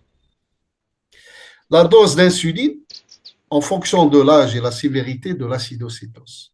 Si vous avez une acidocétose légère, chez les enfants de moins de 5 ans et plus de 5 ans, la dose diffère. D'accord? Une acidocétose légère, c'est-à-dire un pH supérieur à 7,2, il faut donner 0,03 unités par kilo par heure. D'accord? C'est facile de la calculer à partir d'une soluté de 1 unité par millilitre. Donc, on donne 0,03 unités par kilo par heure. Chez les enfants de plus de 5 ans, on donne 0,05 unités par kilo par heure. En cas d'acidocétose modérée à sévère, on donne 0,05 unités dans les formes chez les enfants de moins de 5 ans, 0,05 et 0,1 unités par kilo par heure chez les enfants de plus de 5 ans. Parfois, avec cette dose réinstallée ou l'insulinothérapie, l'enfant il va nous faire des hypoglycémies. Même avec du G5. Hein. G5. L'insuline, il faut mettre du G5 avec les électrolytes qu'on a cités. Et après avoir calculé ce volume de maintenance. Parfois, l'enfant il va faire des hypos. 0,8, 0,7. Là, on remplace avec du G10, avec les mêmes électrolytes, pour prévenir l'hypoglycémie. Allez, on est en train de traiter l'acidose, on n'est pas en train de traiter la glycémie. On dit, qui veut du G10 ou un diabétique? Oui, tu mets du G10 bicarbonate tant que l'acidose, elle est là. Tant que l'acidose, elle est sévère à modérée. Quitte ou légère, par exemple, tu as contrôlé 2 heures après ou 6 heures après, ou l'être légère, quand sévère ou l'être légère, là, vous pouvez vous en passer, mettre des louches du G10, n'acasse l'insuline. Quand a 0,1 unité par kilo, arjaha 0,07. D'accord? Pour ne pas, je mets de l'hypoglycémie. Vous comprenez? Donc, au début, quitte qu'on modéré à sévère, jamais, il ne faut pas diminuer le débit d'insuline selon la dose à l'enfant. Il faut agir en augmentant, il fait l'hypoglycémie, il faut agir en augmentant l'apport, c'est-à-dire du G5, vous passez au G10. On va quitter les légères l'acidose, là, vous pouvez diminuer l'insuline. J'ai mis en rouge, ne pas diminuer la perfusion de l'insuline tant que l'acidocétose persiste, particulièrement si le pH il est inférieur à 7. Comment surveiller votre patient? Est-ce qu'il y a des questions ici? On a le temps, Madame Gouga. Bon, oui, Allô? largement, Largement. largement. Est-ce qu'il y a des questions ici? Oui, il y a des questions. Donc, quand arrêter l'insuline, donc nous la question dose maximale d'insuline, 10 unités par heure. Mais quelle dose maximale? Vous calculez, s'il y a 0,1 unité par kilo, c'est en fonction du poids par heure. Il ne faut pas aller au-delà de 0,1 unité. D'accord? Parce que des fois, on va voir après, il me fait des la réhydratation. Il n'a pas de raison de vous faire la glycémie. ما تطلعش من بعد ما تشوفوش les chiffres de 5, 4. Si vous voyez des chiffres 5, 4 avec insuline installée, ça fait 2 heures ou là 3 heures, il y a un problème de perfusion. Vérifiez la perfusion TAC. L'insulinothérapie. Pouvez-vous nous répéter l'insulinothérapie? On a le temps pour répéter l'insulinothérapie, Madame Bougan. S'il vous plaît, plus de comment surveiller. Là. On va voir comment surveiller. Peut-on utiliser bandelette dextro pour évaluer le pH? Non, non, on ne peut pas. On peut pas. Le pH sanguin, c'est les gaz du sang. On ne peut pas évaluer avec des bandelettes. On a la cétonymie. Avant, on avait des bandelettes de cétonymie. Mais actuellement, elles n'existent plus sur les hôpitaux. Mais c'est magnifique. Parce que, vous voyez, la cétonymie, le lecteur de cétonymie, il est utile par rapport au Lapstix. Généralement, pour le diagnostic cétonémie ou la cétonurie, c'est la même chose. Mais pour la surveillance, la cétonémie, elle est plus intéressante parce qu'il y a un décalage entre la cétonémie et la cétonurie. Parfois, la cétonémie, elle disparaît, mais la cétonurie persistante, elle persiste. Donc, c'est un moyen de diagnostic, la cétonurie, mais ce n'est pas un moyen de surveillance. Par contre, la cétonémie, oui. Mais malheureusement, on n'a pas de lecteur de cétone. Pour reprendre l'insulinothérapie, c'est pas magique, hein, je reprends l'insulinothérapie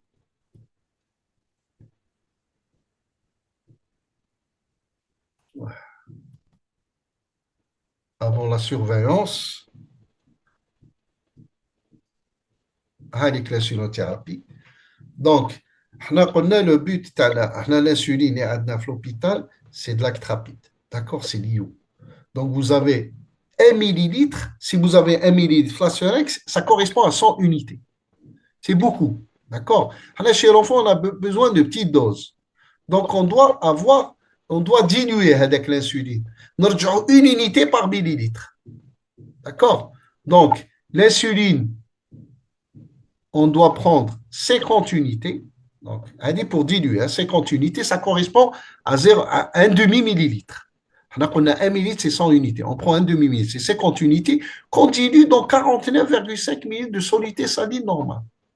Donc, tout ça, qu'on a avec 50 millilitres avec 50 unités. 50 millilitres avec 50 unités, ça correspond à quoi? Ça correspond à une unité par millilitre. C'est ça le but. D'accord? En bas, il faut purger la tubulure. Avec la soluté préparée, il faut la jeter après 8 heures. D'accord?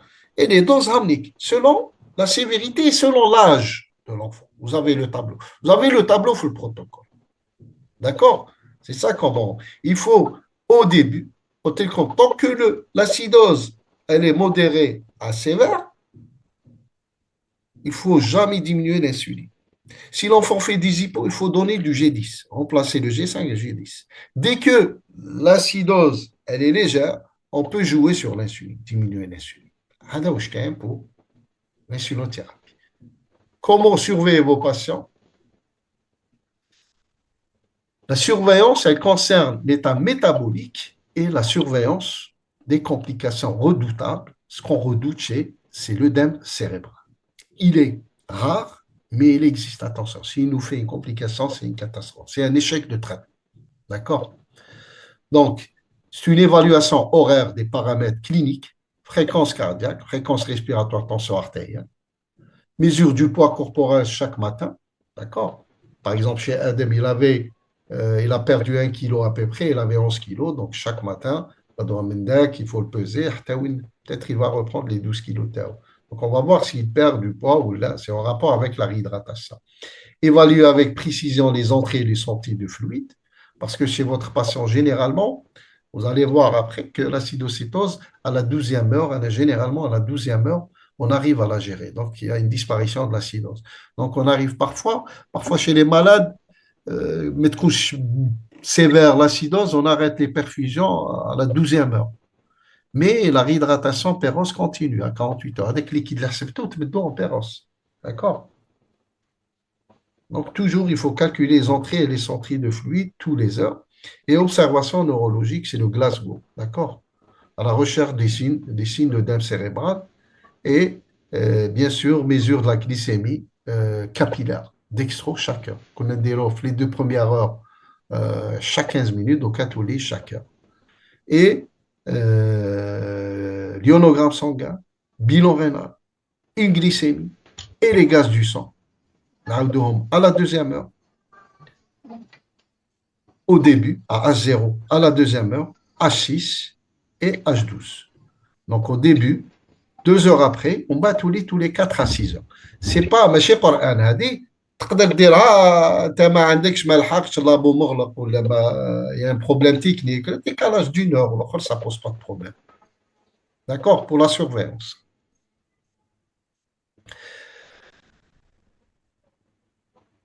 Bon, là, on saute pour ça. Quand arrêter la perfusion d'insuline? C'est une question que j'ai retrouvée chat. Donc, les critères d'arrêt. Si le pH est supérieur à 7,30 et les BICA supérieurs à 15 ou les 18, d'après les recommandations récentes, BICA supérieur à 18. Vous voyez, vous pouvez faire juste une bicarbonate hein, et suivre votre malade. D'accord? En cas d'acidocétose. Il est préférable d'arrêter la perfusion. L'insuline. C'est un enfant qui présente un diabète, un déficit en insuline. Donc, il faut commencer l'insuline. Mais si tu as la perfusion, tu le col. D'accord? Donc, avant la perfusion, avant de cesser la perfusion, sinon, vous allez donner avec les analogues. Les analogues, c'est-à-dire avec les insulines en stylo, Novorapide, Apidra, Talili, Hadek, au laboratoire, on n'utilise que rarement. Pas, celui de Bioker, la rapide. D'accord. Vous avez tous les Hadouk, c'est les analogues. On les utilise 15 à 30 minutes avant d'enlever la perfusion. Mais si vous n'avez pas ça, les analogues, ça arrive, hein, des fois, mais des analogues, on peut donner de l'insuline ordinaire. D'accord. Mais là, c'est 1 heure avant d'arrêter la perfusion. Dès l'eau, l'insuline terme. Comment on l'a calculé à l'insuline, c'est un autre débat, c'est une autre présentation. D'accord. Donc, vous donnez l'insuline. Pour l'insuline ordinaire, il faut faire la différence de l'insuline ordinaire et les analogues. Hein. Les analogues ont une action, début d'action plus rapide. C'est pour ça qu'on le donne 15 à 30 minutes avant. Mais l'IO, il a une action plus prolongée. On va dire, les perfs, il prend son repas. Donc, toujours, il faut, avant d'arrêter les perfusions, choisissez un repas. Par exemple, soit c'est le petit déjeuner, ou là, avant le déjeuner, ou là, si par exemple à 10 heures, vous, asbarh midi, باش تنحيلو البرف, ديروا l'insuline, غير تنحيلو ديروا 15 à 30 minutes avant l'analogue, تنحيلو les perfs, il prend son repas et il a son insuline. Donc, d'après les études, la majorité des épisodes d'acidocétose se résolent au bout de 12 heures. D'accord? Et généralement, avant 24 heures, j'arrête la perfusion et je continue la réhydratation perce. Quelles complications vous redétez le plus chez Adem au cours du traitement? Et comment faire le diagnostic? Et comment la prendre en charge?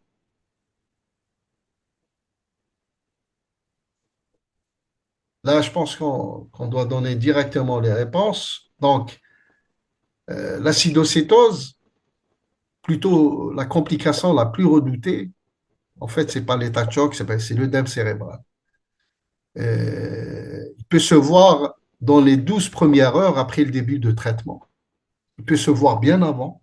Je dis que le malade, déjà, il a fait son œdème cérébral. Mais généralement, c'est les 12 premières heures après la réhydratation et le commande d'insulothérapie. Soit on l'a pris de façon très en retard, soit il y a eu une erreur dans le traitement. Et surtout les erreurs. Si on réhydrate trop, il y a un risque d'œdème cérébral. Si on donne de l'insuline avant la réhydratation, il y a un risque d'œdème cérébral. Si on donne des BICA, il y a un risque d'œdème cérébral. C'est pour ça, c'est les 12 premières heures. Il y a un risque d'œdème cérébral important. Il peut se voir même après, 24 à 48 heures, mais rarement. Les 12 premières heures, au moins, vraiment, ils déterminent le pronostic. Quels sont les signes annonciateurs? Apparition de maux de tête après le début du traitement. On va cacher un dos des céphalées, on va au traitement, il les mots. Faites attention. D'accord? Il y a un petit ralentissement de la fréquence cardiaque, augmentation de la pression artérielle. Quand la tension est normale, on va avoir de talent, pré-hydratation. Faites attention, pensez à l'œdème cérébral. Récidive des vomissements, commence à vomir, c'est l'HIC. Modification de l'état neurologique. Le score de Glasgow, il va s'aggraver. Vous avez une paralysie des nerfs crâniens, une hydriase. Tout ça, c'est en faveur de l'œdème cérébral. Et bien sûr, surtout la diminution de la saturation, la SPO2. C'est un signe d'œdème cérébral. Comment faire le diagnostic? Vous avez des critères majeurs et un critère mineur. Les critères majeurs, état de conscience fluctuant ou altéré. Le diagnostic, il est clinique. Hein. Mais si vous suspectez un œdème cérébral, regardez le scanner. Le scanner, c'est secondaire. On ne le fait pas en urgence. Tu dis le scanner, il montre la radiologie. Le diagnostic clinique, معليش traité par excès que تبعته راح يدير لك سكانر يقدر يدير له دم سيريبرال سكانر تلقاه نورمال. D'accord? Donc, l'urgence, c'est pas de faire le scanner. Laissez l'enfant sur place. Évaluez-le cliniquement. Essayez d'utiliser l'état de conscience. S'il y a un trouble de la conscience, une bradycardie qui s'installe, l'incontinence inappropriée pour l'âge, ou les rériboules. A dit, généralement, l'œdème cérébral, des fois, quand il y a un œdème important, il y a une compression de la post-hypophyse. La post-hypophyse, c'est elle qui sécrète la DH. Donc, l'enfant, il délique un diabète insipide avec une hypernatrémie. D'accord? Le délicadoma, c'est un œdème cérébral. D'accord? Incontinence inappropriée. C'est un signe majeur. Pas que les signes mineurs, les vomissements, les maux de tête, léthargie. Il vous faut deux. Si vous avez état de conscience altéré, bradycardie, c'est un œdème cérébral. Faites attention. L'incontinence, par exemple, bradycardie, c'est donc deux critères majeurs, ou bien un critère majeur et deux critères mineurs. Comment les traiter? Dès qu'on suspecte l'œdème cérébral, il faut surélever la tête de 30 degrés, réduire le débit de perfusion d'un tiers, donc la perfusion du doigt, vous la réduisez de un tiers. On donne du mannitol, 0,5 à 1 gramme sur 20 minutes. D'accord? Donc, le mannitol, il est à 20%. Donc, pour 100 cc, faites attention, 100 cc fait 20 grammes. D'accord? Donc, la quantité de doigt, elle est petite. Hein. Donc, répétez en cas de réponse initiale. Non, s'il n'y a pas de réponse dans les 30 minutes. Si on n'a pas du mannitol, les réanimateurs, nos collègues, peuvent nous préparer une soluté saline hypertonique. Si on n'a pas qu'elle, les solutés J-Flem, généralement, mais les réanimateurs, il faut y préparer. Donc, vous pouvez, ça donne des aussi bons résultats que le mannitol. Parfois, le mannitol, mais ils n'ont pas de résultats. Les solutés hypertoniques, elles donnent des résultats. On donne 5 à 10 minutes par kilo sur 30 minutes. Rarement, il vaut mieux éviter l'intubation parce que ça aggrave le tableau, mais parfois, l'insuffisance respiratoire imminente peut nous obliger à intuber nos patients. Je ne le répète pas, l'imagerie cérébrale ne doit pas faire retarder le traitement. En bas, oui, dès que l'urgence elle est gérée, on peut faire un scanner à la recherche des signes, ils peuvent provoquer l'œdème cérébral, des hémorragies ou bien une thrombose. Donc là, il y a l'indication d'évaluer les dégâts après. Donc, c'est pas la peine, ce n'est pas un moyen de diagnostic le scanner. Donc, 10 à 25% des survivants, vous voyez les dégâts qu'ils provoquent. L'œdème cérébral ont une morbidité résiduelle importante. Ce qu'il ne faut pas faire. Allô, Madame Gougam? Allô, allô? Oui, j'éteins mon micro. Parfois, je parle tout seul comme ça, je me dis. Vous ne parlez pas tout seul, ils sont en train de vous suivre et de poser des questions en même temps. D'accord. Est-ce qu'il y a des questions? Je termine les deux plaques. Vous terminez les deux plaques et vous reprenez les questions plus à l'aise. Ce qu'il ne faut pas faire, c'est de trop vite réhydrater. Je l'ai dit, il y a un risque il y a un protocole à suivre. Donc, vouloir corriger rapidement la natrémie, l'osmolarité ou la glycémie. D'accord? Donc, allez-y tout doucement. Apportez, il faut éviter d'apporter trop de bicarbonate, et éviter les bicarbonates carrément. Oubliez d'apporter du potassium ou de l'aroité et de ne pas réexaminer de votre enfant régulièrement. Il faut avoir un protocole bien écrit, clair, sans ambiguïté et connu. Il y a des gens, ils la gardent, mais alors ce protocole. Il dit à un enfant, comment faire? Il faut le prendre en charge. Si vous avez un infirmier qui est compétent, vous pouvez le prendre en charge. Les urgences,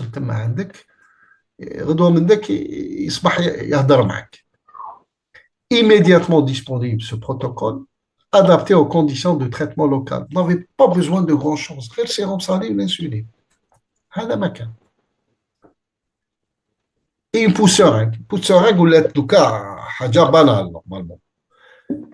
Et bien sûr, de préférence, demander un avis à des seniors qui ont l'habitude de traiter ces acidocétoses. En résumé, le traitement de l'acidocétose n'est pas une recette, mais un traitement à raisonner. D'accord? Vous voyez, c'est un traitement à raisonner. Mais chez le c'est en fonction de l'état de votre malade, de l'état ionique, de l'état clinique. D'accord? Toujours penser à un risque d'œdème cérébral. Vaut mieux faire durer plus longtemps la réhydratation et l'acidose que de prendre le risque d'œdème cérébral. On a terminé avec la présentation. Je vais vous montrer que Euh, ah, oui, le protocole. Le le protocole. protocole, oui. D'accord. Je ne sais pas si je pourrais le partager. Kifan Madame Gougamdo, que je partage. Hawlik. Très bien. Ah ben, il est partagé comme ça? روحوا للشات نشوفوا. Oui, il est partagé. Il est À partagé. Kouchoufou Aïda, protocole أنا d'urgence. نشوفه. أنا نشوفه فيه. Ça diffuse. Très bien.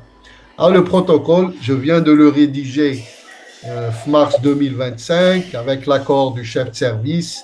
Ce qu'on est en train, c'est un protocole qu'on utilise, ça fait longtemps, mais on a préféré bien de le codifier. D'accord? Et bon, j'ai mis une petite introduction, la clinique, vous avez tout.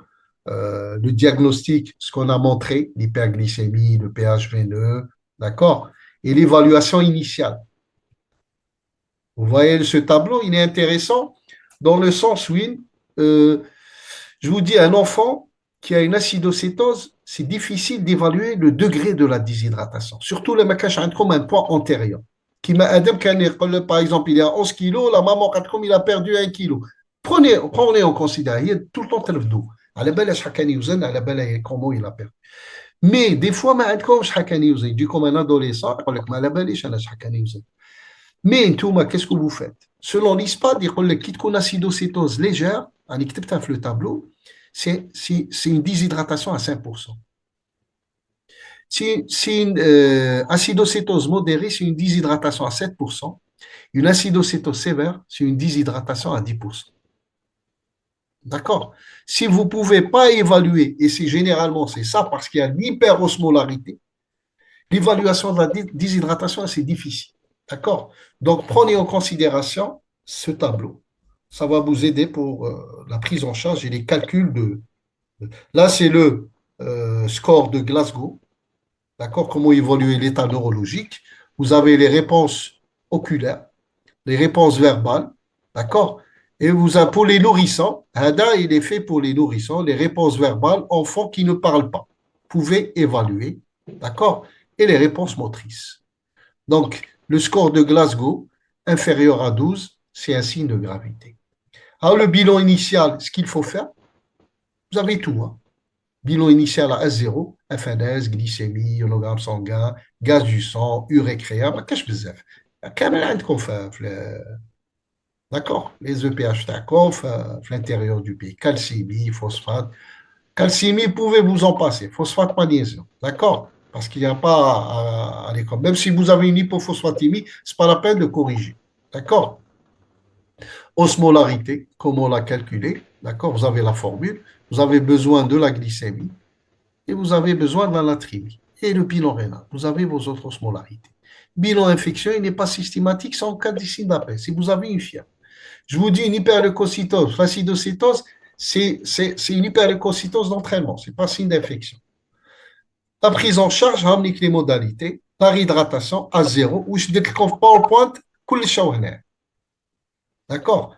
Si vous avez oublié quelque chose, vous pouvez vous reprendre ici. Même l'exemple que j'ai donné, où je n'ai pas fait la soustraction à les 2 premières heures, juste pour vous signaler ça.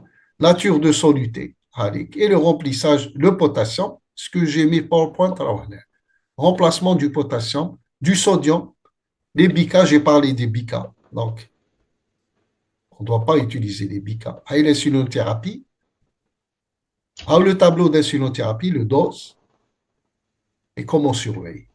D'accord? La surveillance, et quand cesser la perfusion, et les complications, le dème cérébral, les signes annonciateurs, le diagnostic et le traitement.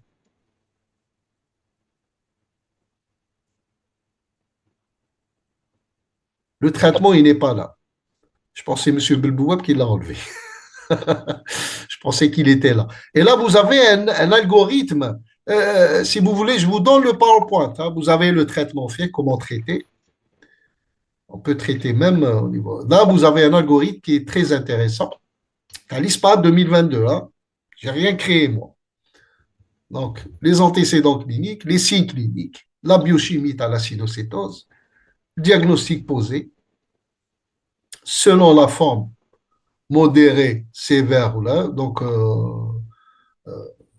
vous avez votre schéma. Vous pouvez le suivre, le livre, il est très simple et bien codifié. Donc, l'algorithme de prise en charge d'acidocétose diabétique selon l'ISPAD 2022. Voilà. Donc, s'il y a des questions, je vais chercher en bas si on trouve des questions. Il y a des questions, mais s'il vous plaît, n'écrivez pas vos mails, ça sert absolument à rien L'ancien du tout, hein. schéma n'est plus utilisé, alors que dans plusieurs établissements, il n'y a ni gaz du sang, je lis ça, l'ancien schéma n'est plus utilisé. Alors, même l'ancien schéma, on utilisait les gaz du sang, hein. Alors que dans plusieurs établissements, il n'y a ni gaz du sang, ni ionogramme, entre autres le nôtre. Et pour la voie orale, quelles sont les solutés utilisées? L'insuline, on doit le maintenir par voie IV si on décide de maintenir la réhydratation par voie orale. Sur l'ISPAD, elle prend en considération tout ça. Par exemple, si vous avez des formes légères, c'est-à-dire les formes légères, un pH qui est supérieur à 7,20. Pour les formes modérées à sévères, c'est le traitement IV. Mais si vous n'avez pas le choix, la RALP, la réhydratation par voie orale, si l'enfant il a des vomissements, là, c'est compliqué, hein. Donc, je parle des formes légères. Vous pouvez réhydrater par voie orale, d'accord, et donner l'insuline au sous-cutané. Comment vous allez faire? Vous allez prendre une unité par kilo d'IO, d'accord, l'enfant combien il pèse, et vous allez la répartir tous les 3 à 4 heures. Vous donnez en sous-cut. Pour les formes, je dis modérées, plutôt légères, pH supérieur à 7. Et vous réhydratez par voie paroisse. Si l'enfant ne peut pas se réhydrater, de l'eau sonde gastrique, de l'eau même du sérum salé. Vous réhydratez avec du sérum salé. D'accord? Ou là, vous réhydratez avec des sels de réhydratation ou l'aide de l'eau carrément.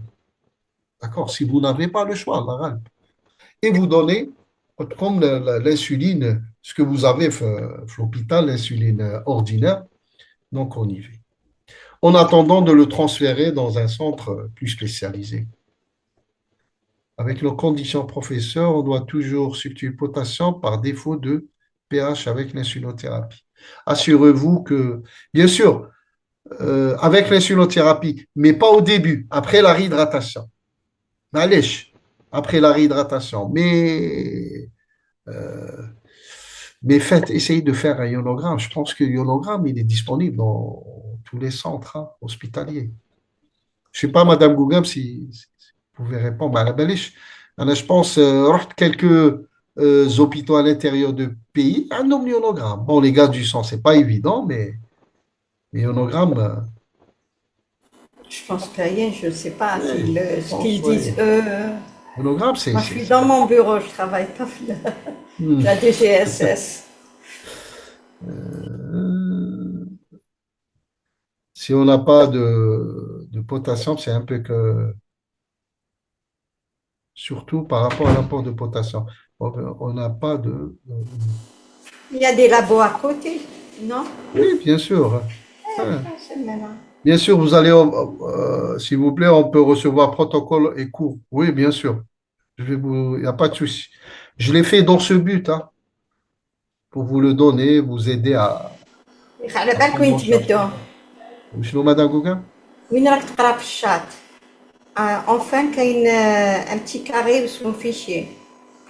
Et C'est là que vous allez éjecter tout. Vous où est allez le injecter. fichier? كاين un petit Tabac cadran et mal. وشنو في شي. Ça, il faudra sortir carrément, Il faut arrêter le sortir. La partage pour situation pouvoir le d'acidose faire. molaire, comment choisir la réhydratation et les doses d'insuline. La situation de l'acidocétose et coma hyperosmolaire. Je n'ai pas compris cette question. C'est plus facile de nous envoyer le pro par mail.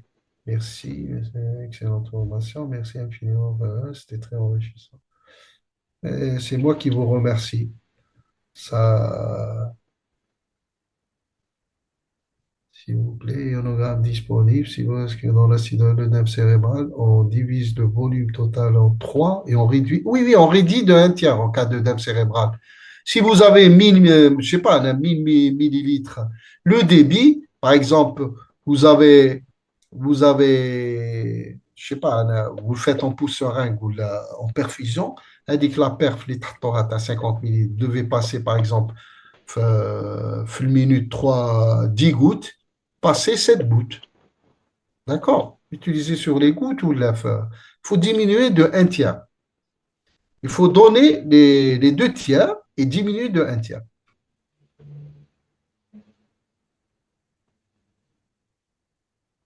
S'il vous plaît, plus de détails sur l'apport de NaCl selon l'ISPA 2020.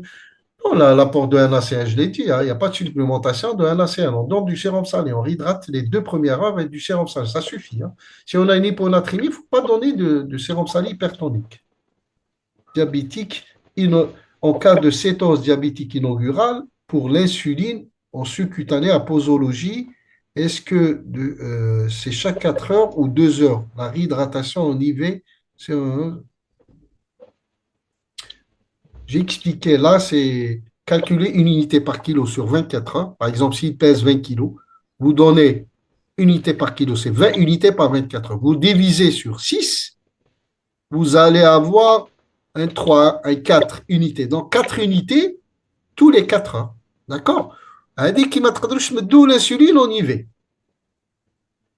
Et en même temps, ou la réhydratation, là, on y va, sinon une réhydratation féroce. Vous pouvez utiliser la réhydratation IV ou en même temps l'insuline en suppute. Mais de préférence, l'insuline en IV. Hein. En cas d'acidocétose, surtout modéré à sévère, c'est l'insuline en IV.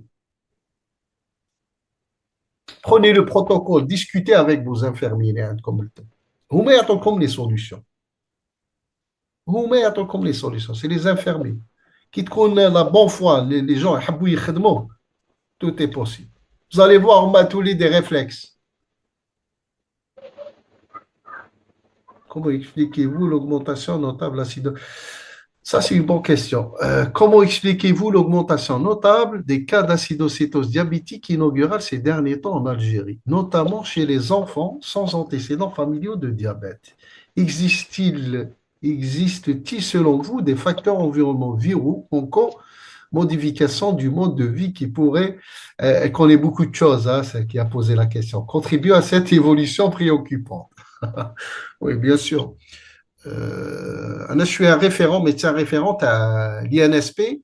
On calcule l'incidence chaque année, d'accord, des différents hôpitaux d'Alger. Hein. On a Bablouad, Nimsous, Mustapha, et on donne on a des fiches à remplir. On a l'incidence depuis 2010. Ce registre, il existe. Donc, on a commencé avec 10 cas par 100 000 enfants. Donc, on a 32 cas par 100 000 enfants par an. Hein. D'accord? Et ça augmente de plus en plus. Donc, cette augmentation se fait sur un terrain génétique. Des fois, vous allez, et c'est fréquent, vous l'avez noté, il dit qu'un enfant, acidocétose, vous allez faire l'interrogatoire, vous n'allez trouver aucun antécédent de diabète dans la famille. Et c'est ça, généralement. Diabète de type 1, la génétique, ce n'est pas la prépondérante. D'accord? Généralement, on a un terrain génétique qui est, ça fait partie. Mais il n'est pas, mais je met le DT2, diabète de type 2, et le diabète monogénique. Une notion de diabète important dans la famille, sur 3 générations. Diabète type 2, c'est mon grand-père, mon frère, mon gars diabétique. Monogénique, c'est la même chose. Mais diabète de type 1, non. vous allez trouver, voilà, je suis à la génétique, sur un terrain génétique, on suspecte, ça reste des théories, hein. Sur un terrain génétique, sur un typage d'HLA, se greffe le facteur de l'environnement. Alors, le facteur de l'environnement, on a les facteurs viraux. Actuellement, ils suspectent même le COVID, l'apparition, l'aggravation de l'incidence, c'est-à-dire l'augmentation de l'incidence. Allez qu'il y a de plus en plus des formes sévères et de plus en plus des formes jeunes, c'est-à-dire de moins de 5 ans. Pour le post-Covid, ça a donné ça. Mais ça reste des théories. La théorie virale sur un terrain génétique. Vous avez alimentaire, l'introduction précoce de gluten, de protéines de lait de vache. Tout ça, il y a des études qui ont montré qu'ils sont incriminés, qui favorisent le diabète de l'enfant. Comment ils favorisent le diabète de l'enfant? Ils induisent la synthèse des auto-anticorps. Vous savez que le DT1, ce n'est pas le DT2. Le DT1, c'est la formation d'auto-anticorps. Ces auto-anticorps vont détruire le pancréas. Et qui fait ça, le déclic sur un terrain génétique, ça peut être des facteurs de l'environnement, viraux, alimentaires. Une étude finlandaise a montré que le déficit en vitamine D provoque augmente le risque de diabète de type 1. Donc, ça reste de théorie. On ne sait pas ce qui se passe. On ne sait pas pourquoi l'enfant commence à synthétiser ces auto-anticorps qui vont détruire pratiquement tout le pancréas. Et le DT1 s'installe. D'accord? Facteur génétique, oui, mais il y a d'autres facteurs de l'environnement, reste à déterminer. Alors, prise en charge de cet enfant, rôle de médecin de pavillon des urgences sur la base, c'est tout le rôle, hein. Je pense au manque des formations sur place, situation de coma hyperosmolaire. L'hyperosmolaire, c'est très rare. Pratiquement, dans ma carrière, j'ai jamais vu un acidocétose de coma hyperosmolaire chez l'enfant. Donc, je ne peux pas en parler. C'est plus facile d'envoyer le protocole par mail. Je vais le faire, ça va se faire. Euh, Barakallahu fik, bourik tanta. S'il vous plaît, la C2 divise du volume total sur 3 et réduire de un tiers la totale. Est-ce qu'il y a d'autres questions? Je ne sais pas. Je vais aller vers le bas. Regardez, Madame Google, si on a dépassé le temps, hein. Ça ne me gêne pas, la couleur. Est-ce que le diabète type 5 existe ou non par malnutrition? Non, je ne connais pas le diabète type 5. Professeur, il y a le diabète. On a ce qu'on appelle le diabète, double diabète. Chez l'enfant, c'est très fréquent. Vous savez que le diabète de type 2, le facteur le favorisant, facteur favorisant, c'est l'obésité. Et le diabète de type 1, les enfants, donc, avec le changement de la bouffe, maintenant, ils font des obésités. Il faut une insulinorésistance. Il y a une apparition d'un autre type de diabète, ce qu'on appelle le diabète double, le double diabète. Fait le diabète type 1, il a des auto-anticorps, l'enfant, et en même temps, il a une insulinorésistance. D'accord? Là, ça relève, on va le traiter comme diabète de type 1 parce qu'il a des auto-anticorps, il a un déficit en insuline, et en même temps, on doit mettre de la metformine, parfois le GLP-1, parfois il y a d'autres molécules qui sont à part. D'accord? Diabète de type 5, je ne connais pas. Là, c'est le diabète de type 1. Vous avez le diabète type 1, le diabète de type 2. Le plus répandu chez l'enfant, c'est le diabète type 1. Chez l'adulte, c'est le diabète type 2. Et on a le diabète spécifique. C'est les mutations. Euh, c'est un trouble de fonctionnement des cellules bêta, ce qu'on appelle le diabète monogénique, le diabète néonatal. D'accord? Tout ça, c'est des mutations. La cellule, elle est là, mais elle fonctionne de façon défectueuse.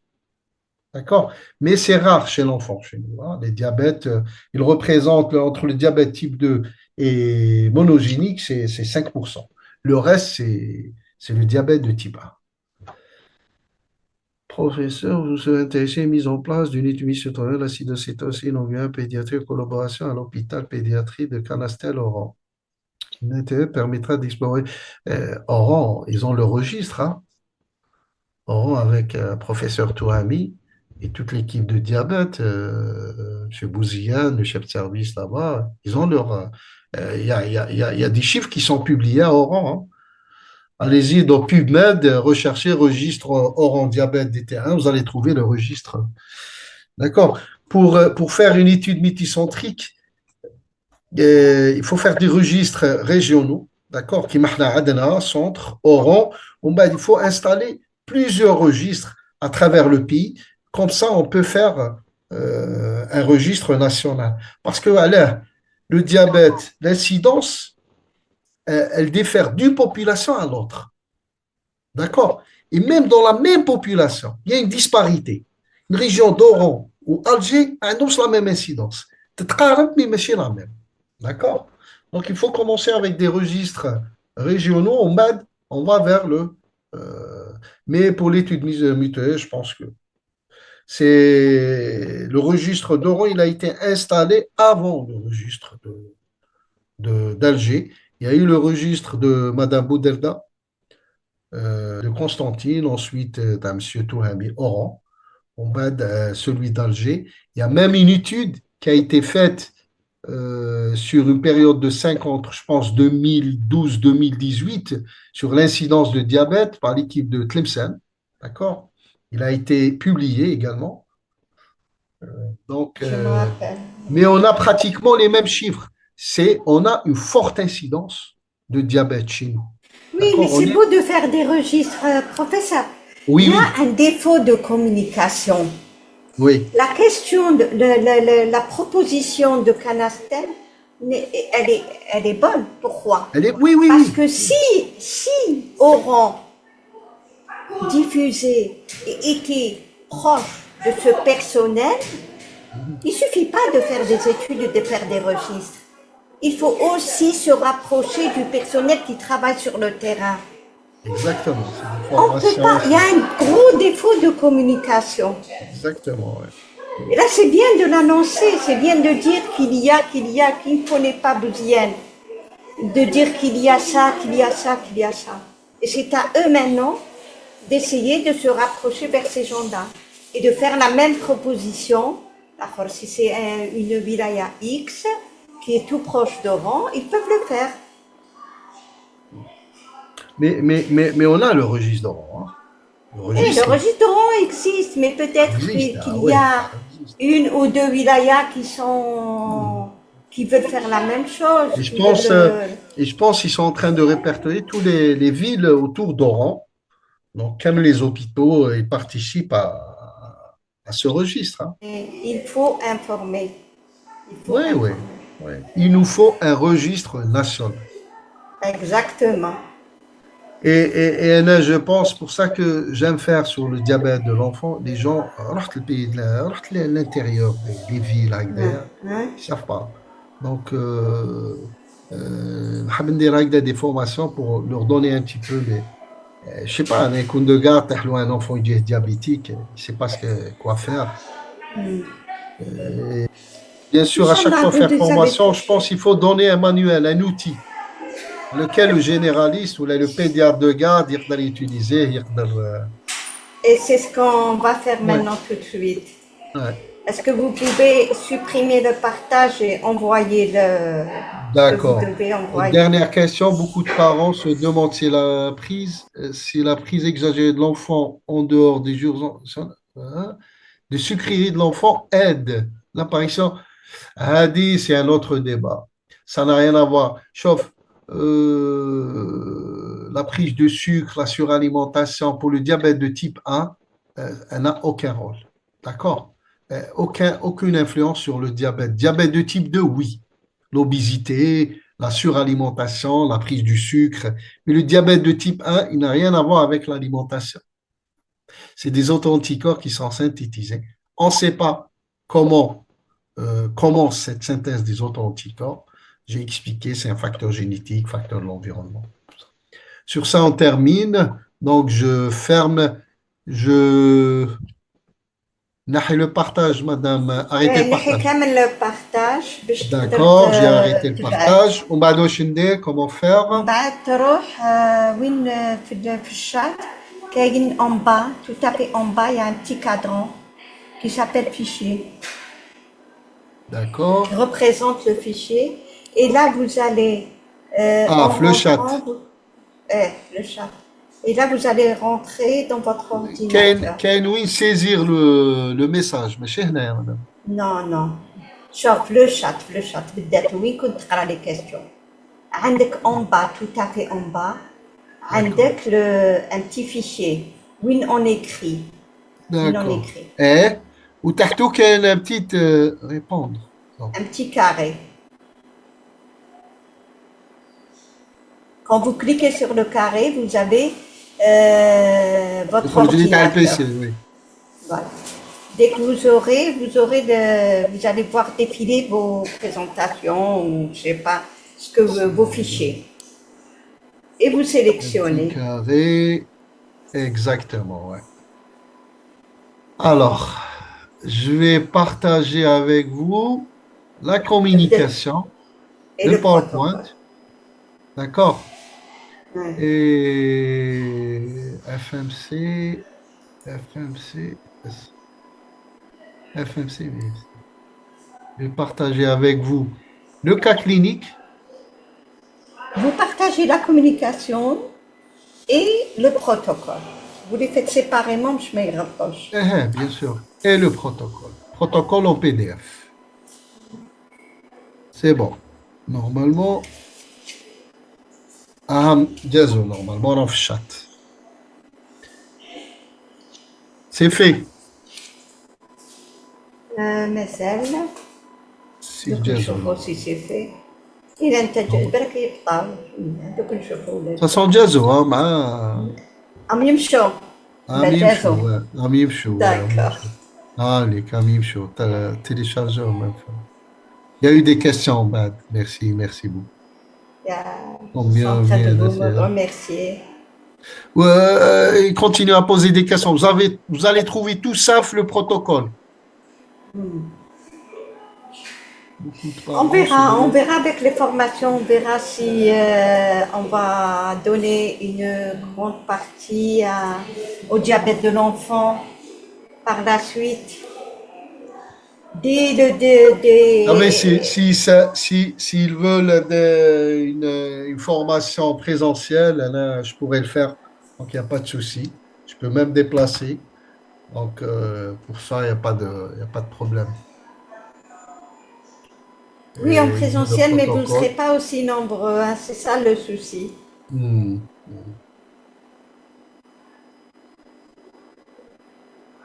Rien n'est arrivé. Hein. Ah non, celle-là. Attends, on est chauffé à semaine. نصلك.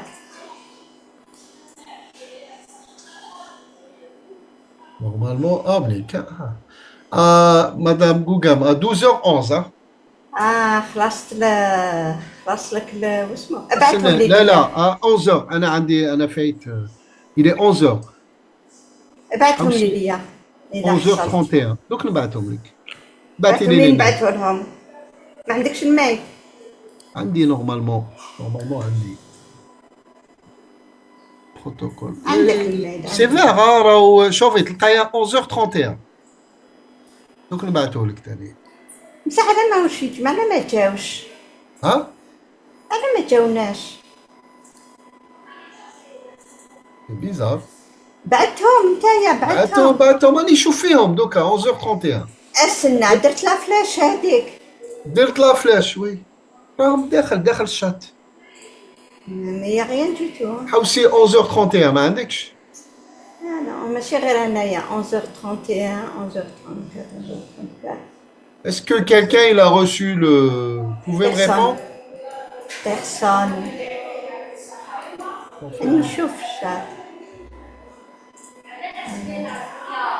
هايليك rien du tout زيد نسي نبعتو ها عاود le petit carré هالك le cas clinique ouvrir هالك le cas clinique ومن بعد تروح لا فلاش ها télécharger ها طلع bien sûr بعتو هالك juste après j'ai le message professeur Bouga ici possible de maintenir l'heure du cours à travers vous que nous travaillons la matinée.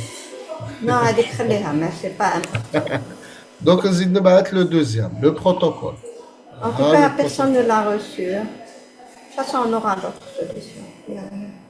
Ah, le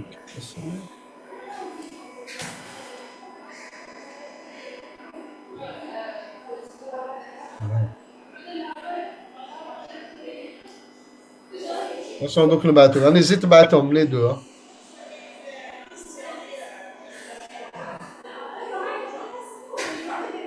Bon, il y a un problème là. Il y a Un un problème. problème. Donc نبعتهم لك par mail tout de ابعتهم suite لي rapidement. tout C'est de suite. selma.gougam double zéro arobase yahoo point. Normalement استنى ما تكوبيش C'est Gmail, hein, ماشي ياهو بالك تغلط. استنى عندي normalement. Il y a l'équipe, صبروا شوية. Il va me les envoyer et je vous les envoie. Vous ne quittez pas.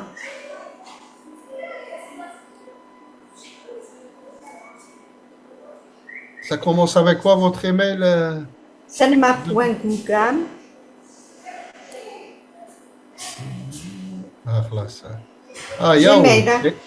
Ah, لا لا Gmail. Gmail. ما عندكش؟ Selma. Point. Pas démarrer. Point. Selma qui fait أسنى point. أسنى أسنى أسنى. Alors. دوك نبعثه لك ها في الشات نبعثه لك.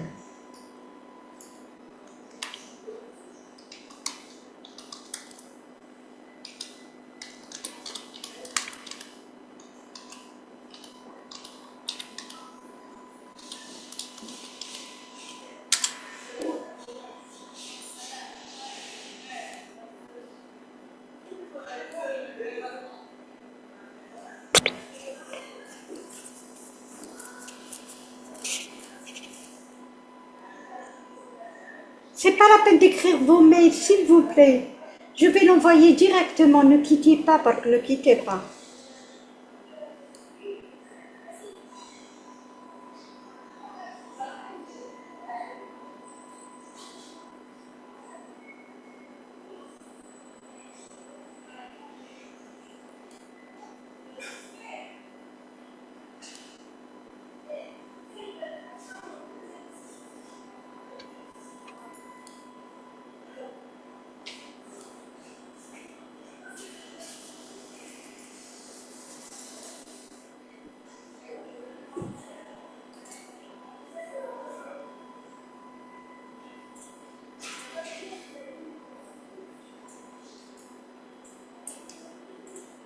بعتيه مدام جوجام. بعتهم ليه؟ لا بعتيه الايميل. ايه بعت لك الميل أو في الشات.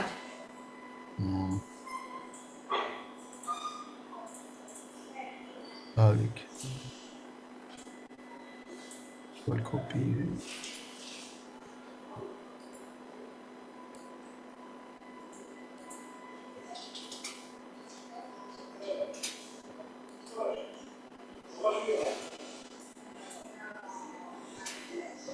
Copier. Ok.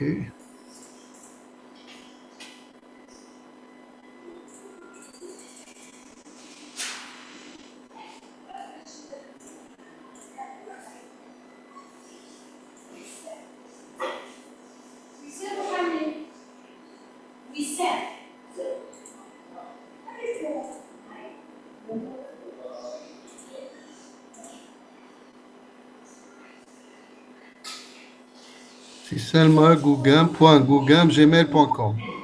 ايه خلاص دوك كامل لا يبعتهم. selma.gougam gmail @gmail.com. Ouais. Ministère. Vérifier la seule brique. Formation. Je ne sais pas si on a envoyé un truc mail بيناتنا. هذه خطرة ما بعتي عندي تاع الياهو. انا لا ما تاع بعتي لي شي ومات ميل. ما بيراتي شنو. عندي تاع الياهو ما عنديش.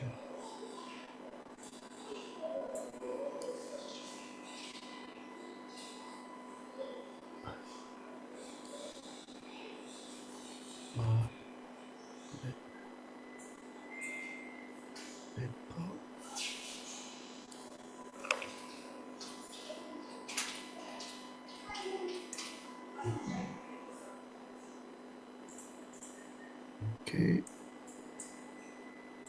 La clinique. Protocole.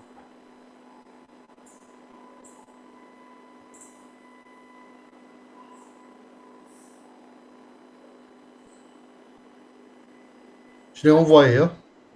Les deux. دوك نشوف Donc, sur ma boîte mail, elle est ouverte. Vérifie. Je vais voir. Et j'attends. On attend.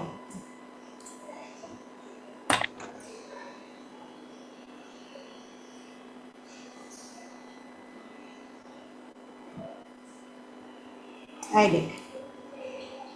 Voilà, je les ai reçus. On va vous libérer, Taya.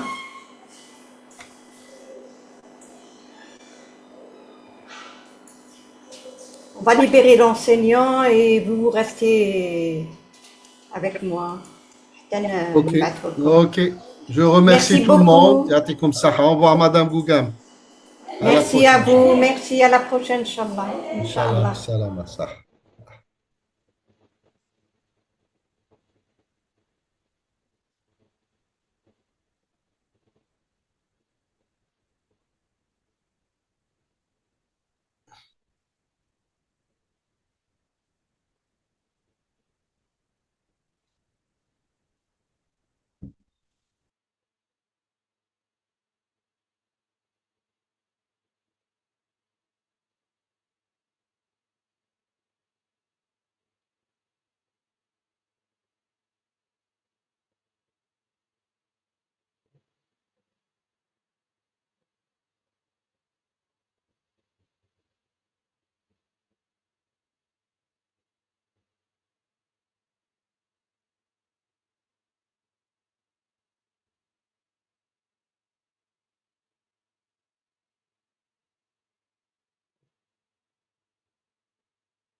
On est en contact permanent, d'accord, mais ça sert à rien. Je ne vais pas vous envoyer les communications par mail.